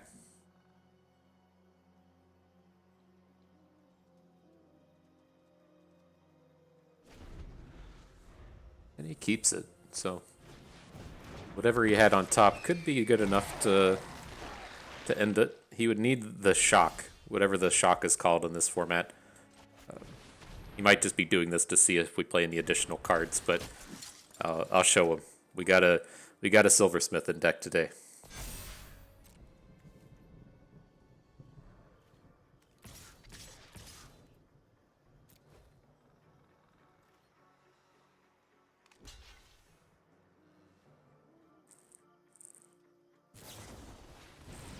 Oh, I keep forgetting that blue mana's available. Alright. Alright.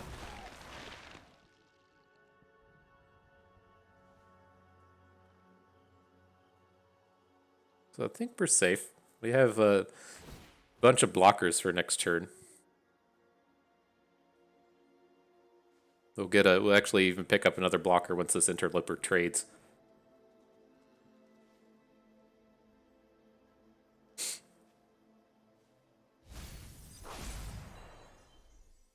Does not want Revenge of the Drowned. Interesting.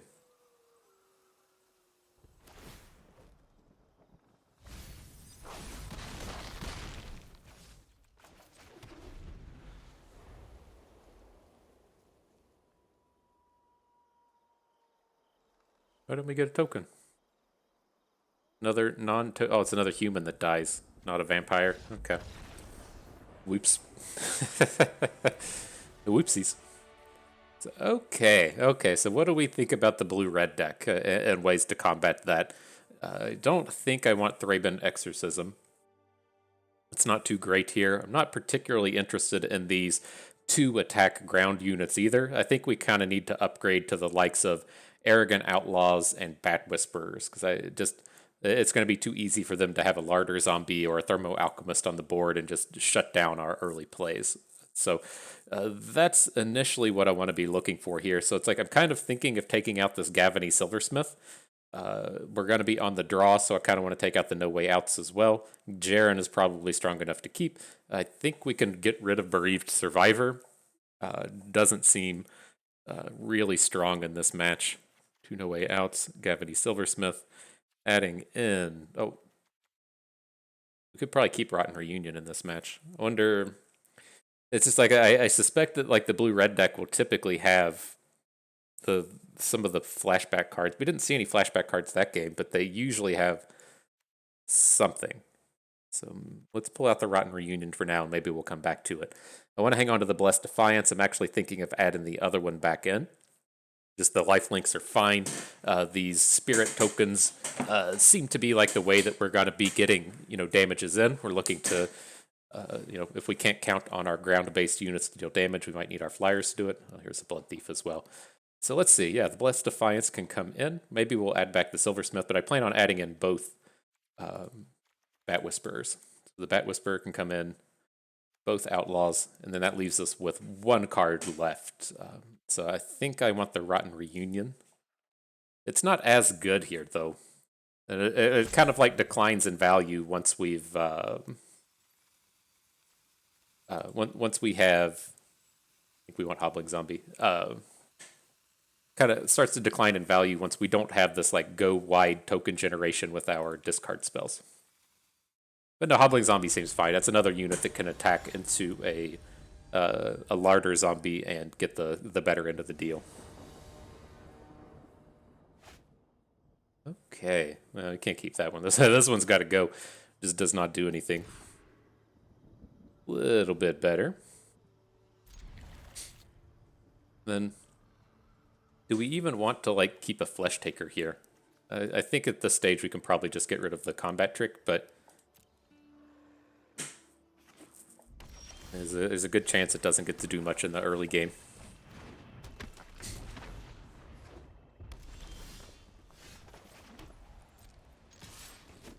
Aggro.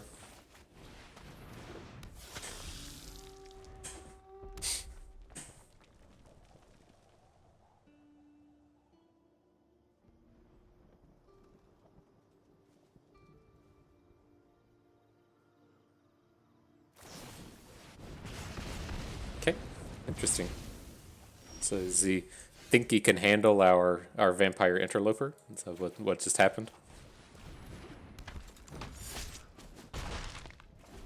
And then we missed the land. We're at least manageable here. We still have safe plays that we could make, but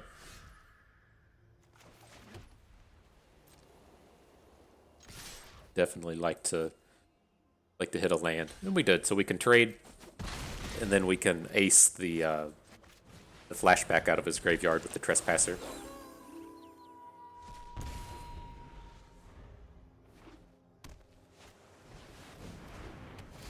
Oh, he has if he targets the Trespasser, we at least get the discard out of it, which is a pretty decent deal, I guess. He made the best of it.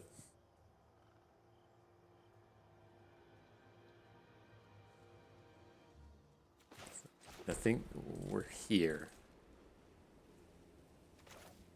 I'm gonna add the Strangler, and then just go ahead and sacrifice it to the Flesh Taker.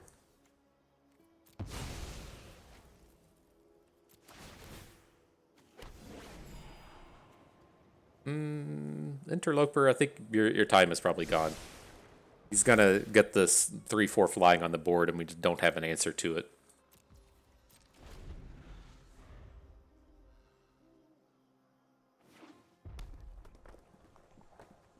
Right, he needs to do it now. I guess he doesn't have to do it now. Like, he could play a unit and then sacrifice the other unit to the Sludge Monster instead of just sacrificing off the Sludge Monster. But if his line involves keeping the or letting the Sludge Monster die, our Trespasser gets the ability back. I think he's just going to attack and assume the monster's gone.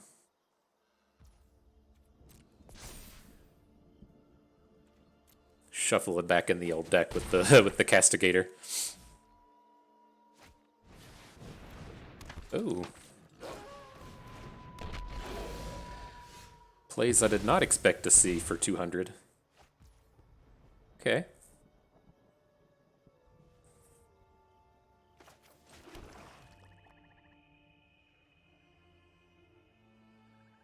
I mean, I'm kind of on board with just double Homestead Couraging this Trespasser and then threatening a sacrifice with the Flesh Taker. I think this is okay.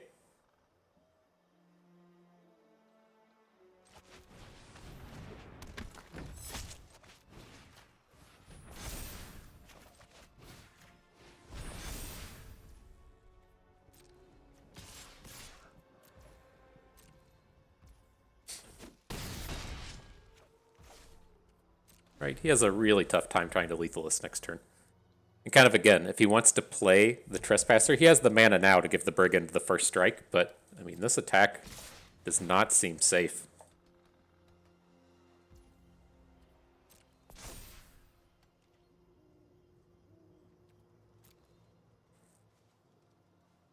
Guess we could die to like an X spell. He could hit us for 6 out of hand. 6 plus 8's like 14 or so. I think I've probably nailed that math on 6 plus 8. But I mean, if his play is to add Castigator, he has to sacrifice off his Sludge Monster now, and that's going to turn the abilities back on our units. I mean, I guess he could just sacrifice Flameblade for the Brigand, but interesting. Really surprised he's taking such an aggressive stance here.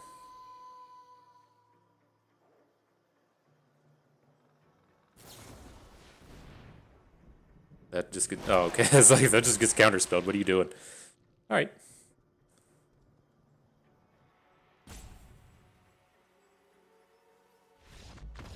Got him. Interesting. He could have sacrificed off his zombie and bought another turn, but I guess he didn't feel like that was enough for a win.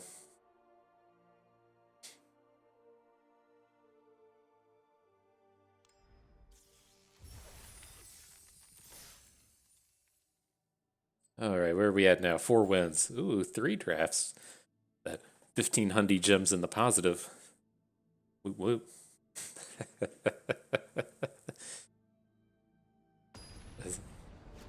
That's the way the kids taught me to talk, right? That's what the kids are saying these days.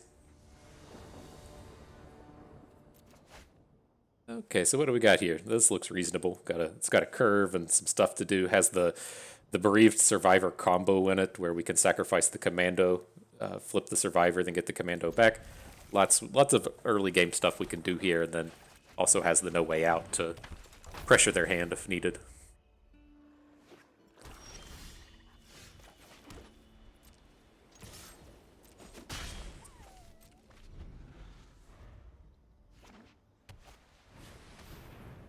Okay, that can't block. I did the mathematics on that one.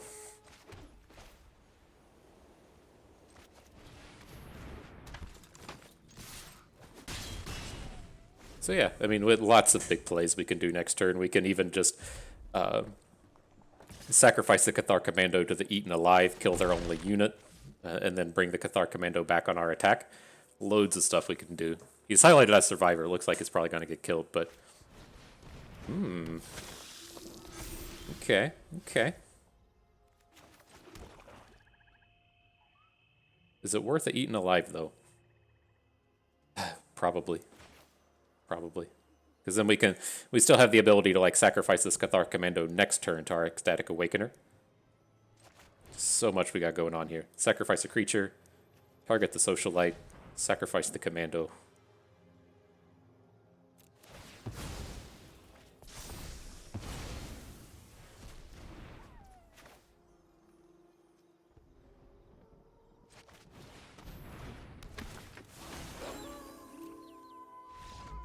Okay. I told you could do cool stuff with that guy. You could do some cool stuff. So interesting. I mean, this is our second time playing against vampires with other colors in it. That was a vampires deck with planes in it.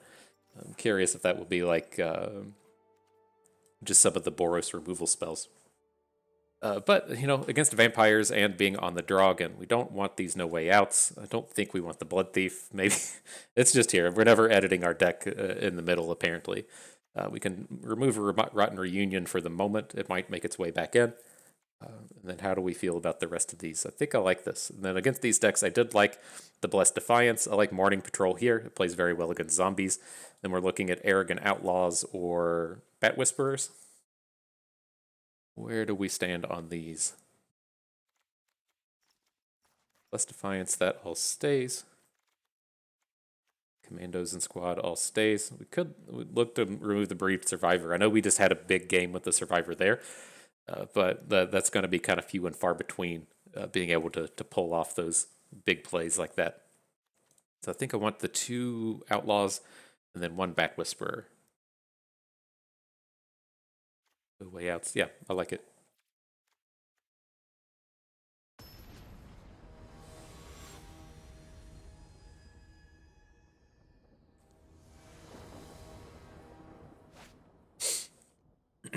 Okay, well, this one worries me. It's not even that good if we draw Swamp. Like, I think if we had a plain Swamp in our opener, I don't even feel like I'd really want it then. I mean, it would be okay, but this isn't. I don't think that's good enough. This looks better. Well, opponent has taken 2 mulligans. Ooh, wow. So we just need to kind of be in like don't die mode, I think. How do we handle this? I think we probably want to just get rid of the Homestead Courage. The other option would be, let's get rid of the Silversmith. We need a lot to go right for the Silversmith, and if it rolls around to being like turn 3, and we haven't drawn a land yet, we might need to be playing the Flesh Taker and then just putting a counter on it so that it can stop a board full of 2/2s.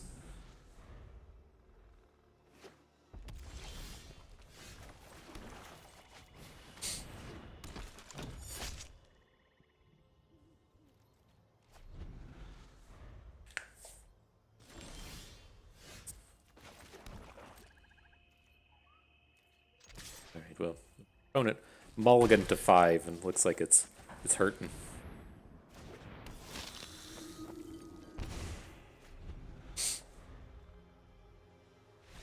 Yeah. Unfortunate. Alrighty, but that puts us into the final battle. We get two shots at it. Maybe we get a nice 6-0 in the old event here.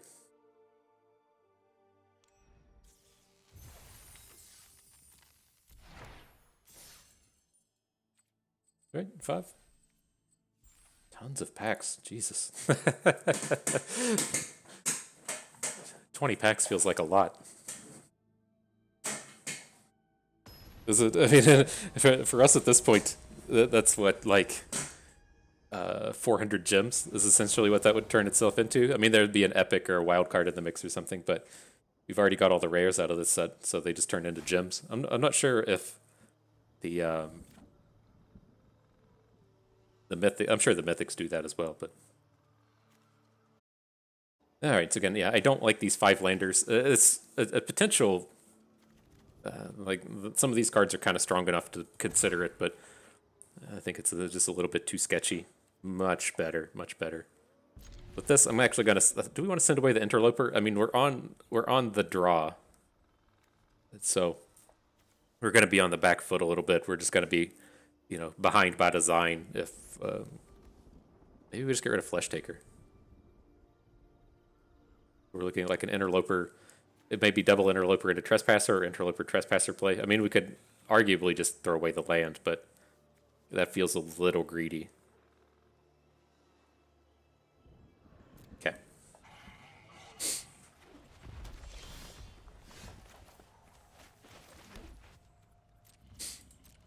I don't think we had any like doubles in our deck, right? We usually want the planes though, because we tend to have.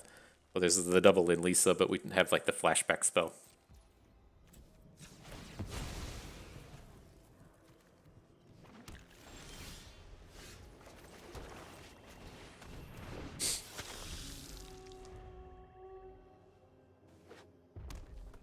All the mountains from opponent. Okay. Not really scared of this draw.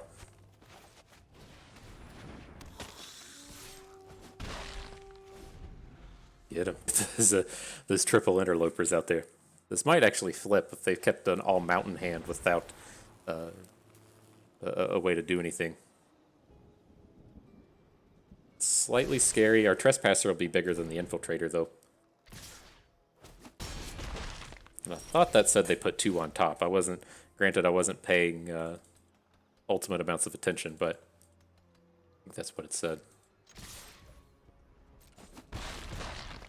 Let's be mana efficient here and drop the trespasser.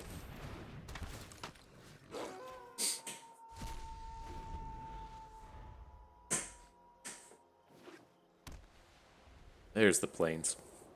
Interesting. Not real sure what they're doing here.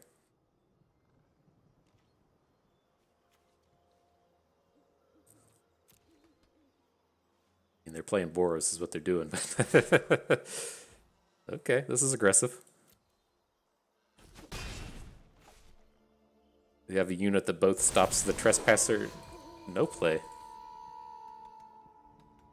Huh. Alright, well, I'm bringing it.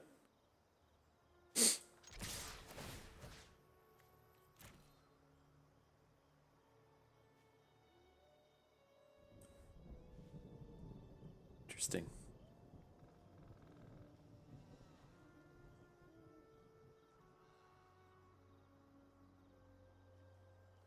Like, the only card I would really be worried about in this space would be the thing that untaps a werewolf. That's, I mean, it's green. Can't play that here. Okay.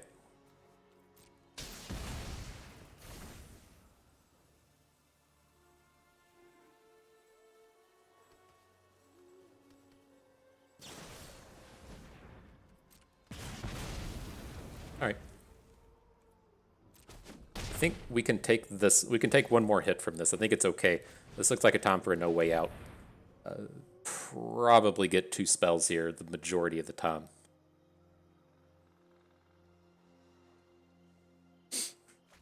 Flare of Faith and a big dude. Perfect, perfect.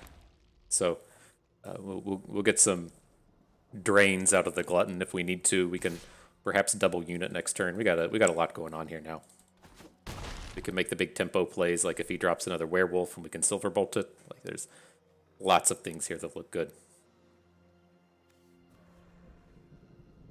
Definitely getting double drains. We have the 2 interlopers in our graveyard.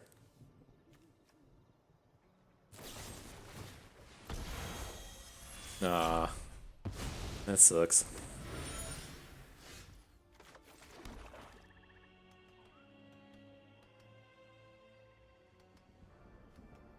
So are we really willing to go to 4?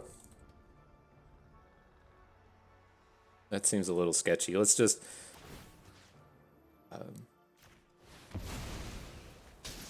let's just make him beat us off the top of his deck, right? I mean, we've got 3 cards in hand. We can play 2 of them next turn. But if he draws a card, he draws a card, fine. But if he draws a land, then it gives us like so much opportunity to get ahead here. I think we want to add a Flesh Taker and an Interloper. You know, if they draw a 3/3 next turn, we can't attack with the Flesh Taker, but we can with the Interloper. Sure. And I didn't want to just like add the Vengeful Strangler since there weren't any more targets for it.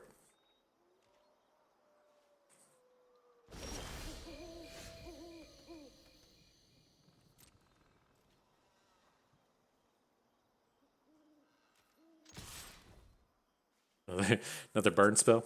I mean, he keeps highlighting his Sacred Fire, but he doesn't have the mana for it. You can say it seems like he's just going to be dropping more burn spells on us. Okay.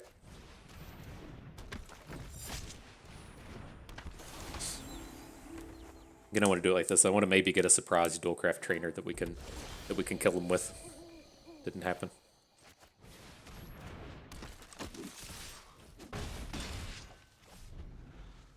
We can. Well, he can flash back his Sacred Fire now, but I was like, we can hit. Oh, okay. We just win. We've got the 1 attack in our hand. We play a 2, we'll have a 2/3/4.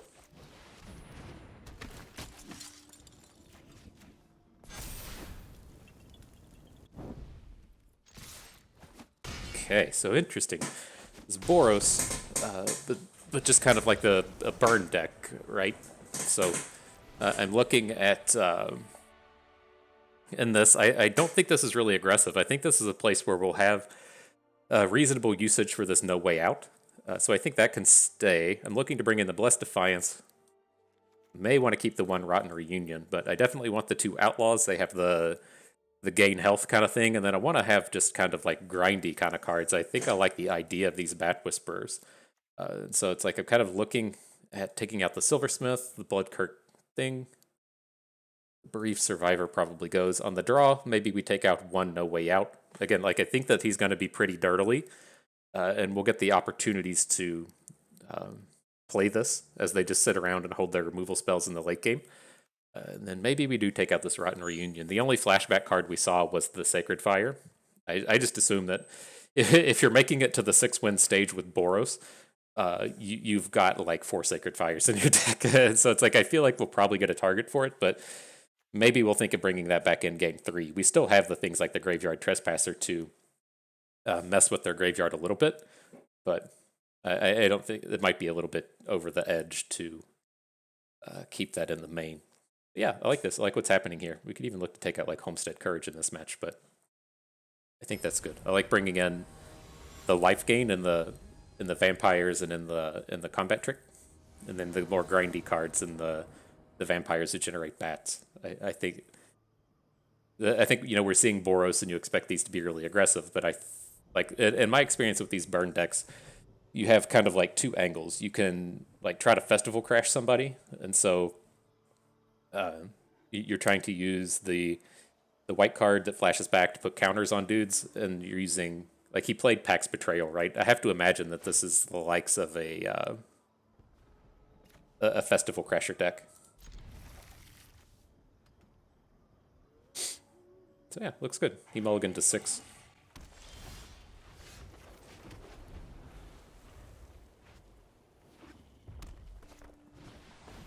Okay. Let's try to get aggressive and out in front of his unit here.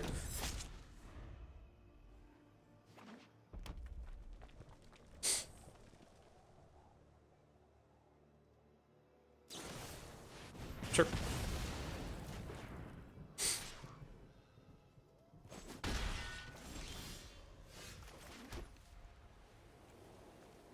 I think this is fine to just play on curve. If he, you know, wants to Moonrager slash our Trespasser and 2-for-1 him on a mulligan to 6 on the play, we're just like so far ahead in cards.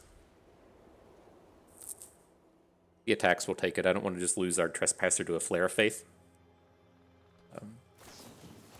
Yeah, perfect. I mean, he's pressuring us with a 1-1 here and just getting 2-for-1 on his play. I think this is very good.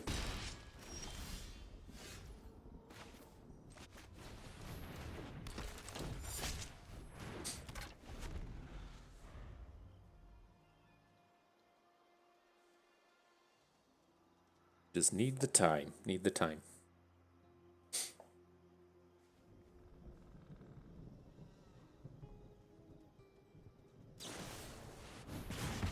Okay.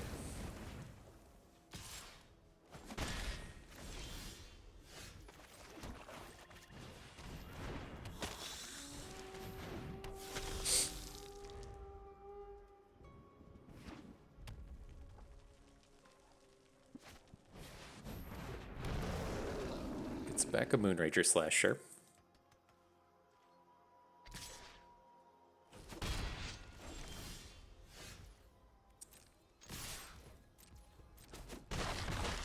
This is exactly why I wanted to bring in the Back Whispers. I mean, he can Moonrager slash the big half of this if he wants, but then with just another 2-for-1 to throw at this deck, he's gonna have to answer the little token. These incidental values are just so good.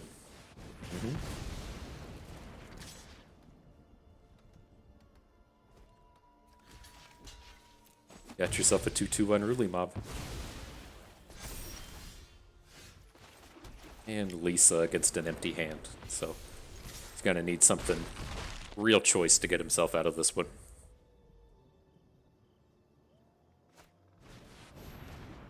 Tavern Ruffian is not it.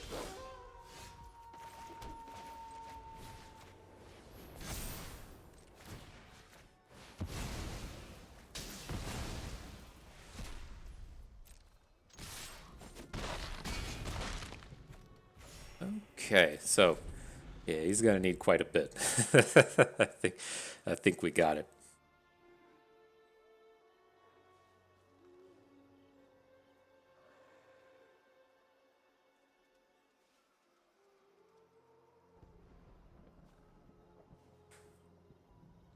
Did we do it?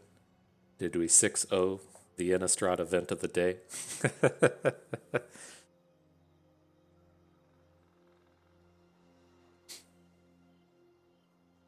Gotta sit around and crack these 20 packs. Could take an hour.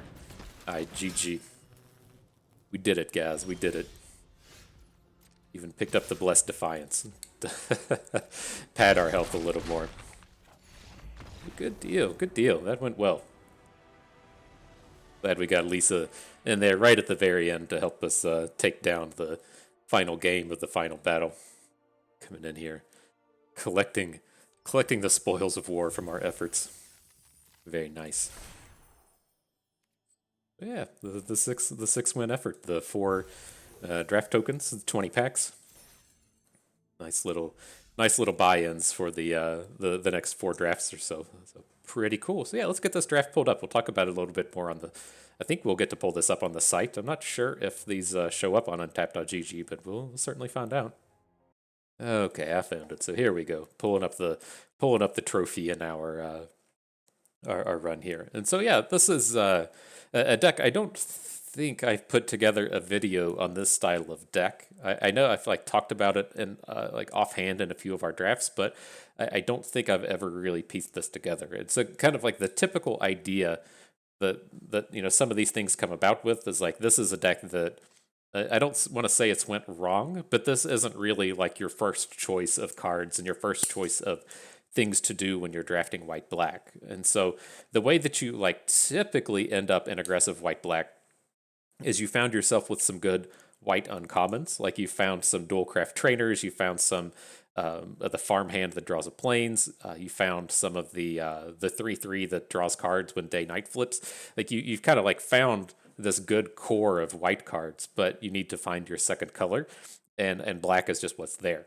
And so you tend to kind of like fall into this in that direction because the white black cards don't really lend themselves to being super aggressive, right? You're playing your ecstatic awakeners and trying to get on board advantages through sacrifice things. You're trying to put together this engine that involves like sacrificing your creatures and bringing them back and giving yourself bonuses for sacrificing stuff. Like none of that lends itself to being aggressive.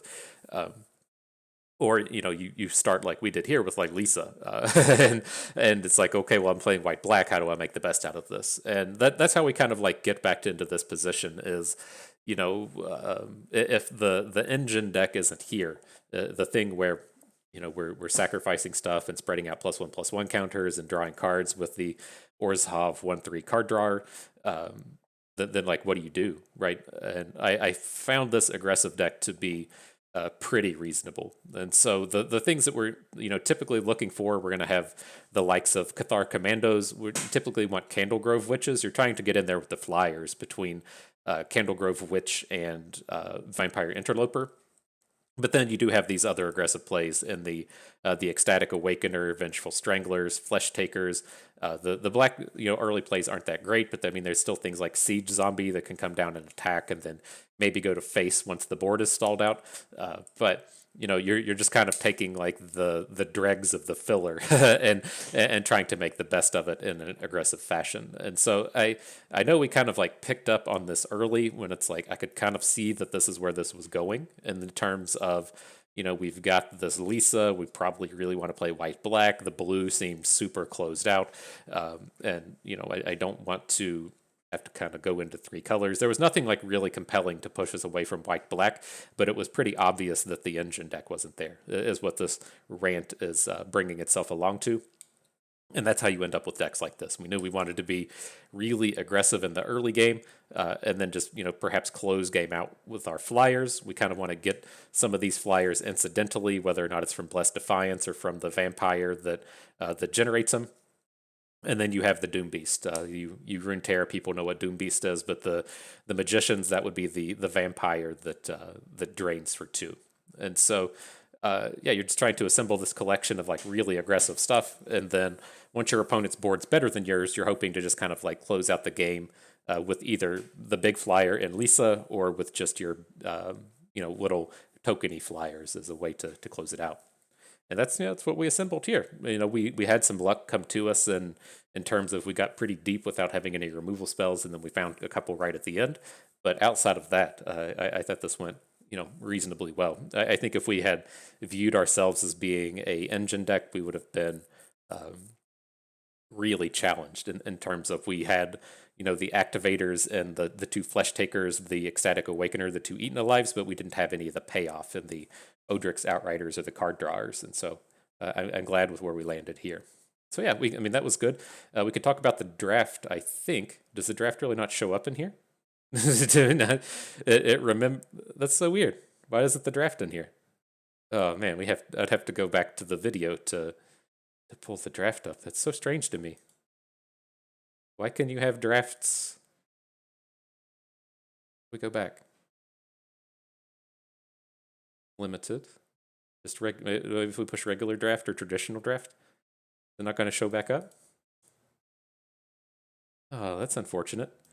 I mean, I could pull up the video, but that's not like the best way to go about showing those. But oh man, I really like talking about those. Let me get that pulled up here real quick.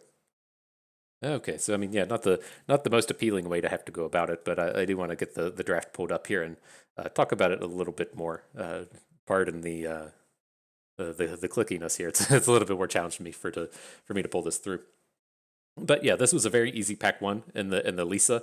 She's so incredibly strong. There's not too much I would actually take over Liesa pick one pack one. I don't think there's any cards in the uncommon space that I would take over Liesa, and so very easy take here. And this is kind of these things I like to call out as to what you can kind of look to watch for to maybe wheel and have come back. And we did want to recognize, hey, Vampire Interloper may come back out of this. We may not be able to get the engine deck together. This is something to really take note of, is being able to pick up on things like this. We don't really want to be tabling the Blessed Defiance, but the Vampire Interloper does angle us towards being in this this aggressive deck that we landed in. Something like Siege Zombie or Shady Traveler comes back, then you do have to be more of the control decky kind of style. But I would most definitely expect something to come back and expect it to be the Interloper, which I'm pretty sure is what happened here. And to pick two, I mean, we were pretty not impressed with the Stormclerk Blood Thief the entirety of the draft. I honestly had it in my head that he gave the tokens to anything and not just to vampires, and so it wasn't as strong as I would have liked. But I think it's still the pick in the pack here. We would, at the end of the day, we probably aren't going to end up playing Search Party Captain.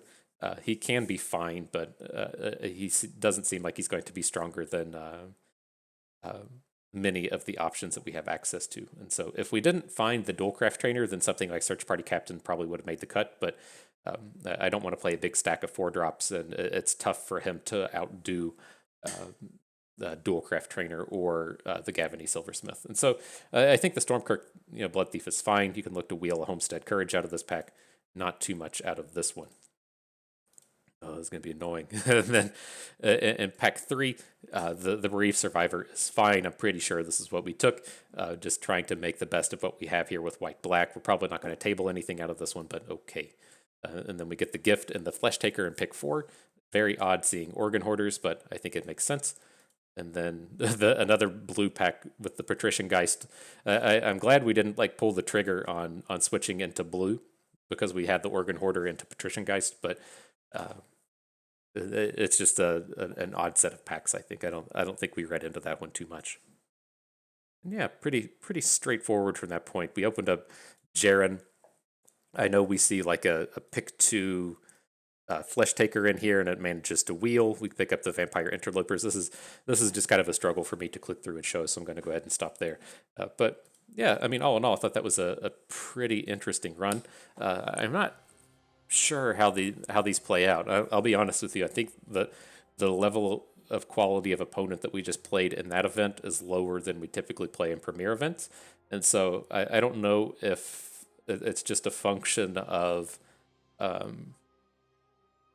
it pairs you up against people with the same win-loss rate and doesn't pair you against people of your MMR, because that's what that one really kind of felt like there. I think we had a few matches to where it was pretty clear that the opponents weren't at that high diamond / mythic level that we've been playing over and over again in the Premier drafts. And so I think that might have been a thing as well. I mean, that's good to know. If we're going to be in these higher buy-in events, I mean, I guess it at least feels a little bit better knowing that the quality of opponent. It feels kind of like just showing up at a Grand Prix, right? When you're just against random opponents, and then once you get it to the 5-0 and the 6-0 and the 7-0 rounds, then that's when the quality kind of really picks up. But it seemed like our Premier drafts are typically more challenging than that draft was for us. But clicked on something else that was whatever. Let's get these packs cracked open, and we'll call it a day. It's not going to be too interesting in terms of packs. These are mostly just going to be gem packs. I guess it's not that bad of a deal, right? We got all of the tokens, and then if all 20 packs turn into gems, that's essentially another buy-in, right? That would be 1,600 gems. So, and say I'm sure a few of these will turn out to be mythic. I'm sure a few of these will turn out to be wild cards, but it's gotta be gems for the most part. You have to get gems for the mythics, right? Have to. I wonder how many that would be. We're probably not even close for that to be relevant, but.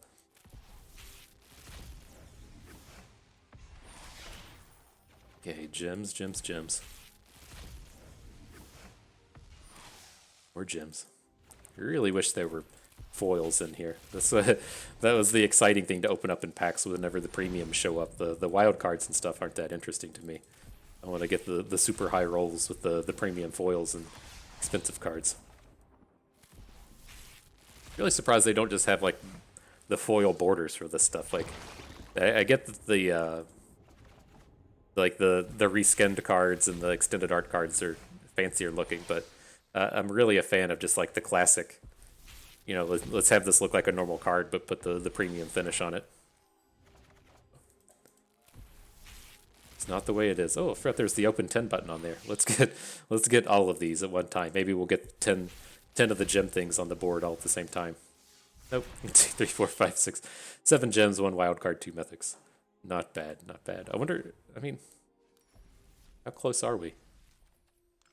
Oh my gosh, I'll never figure out these buttons. Collection. 1, 2, 3, and mythic.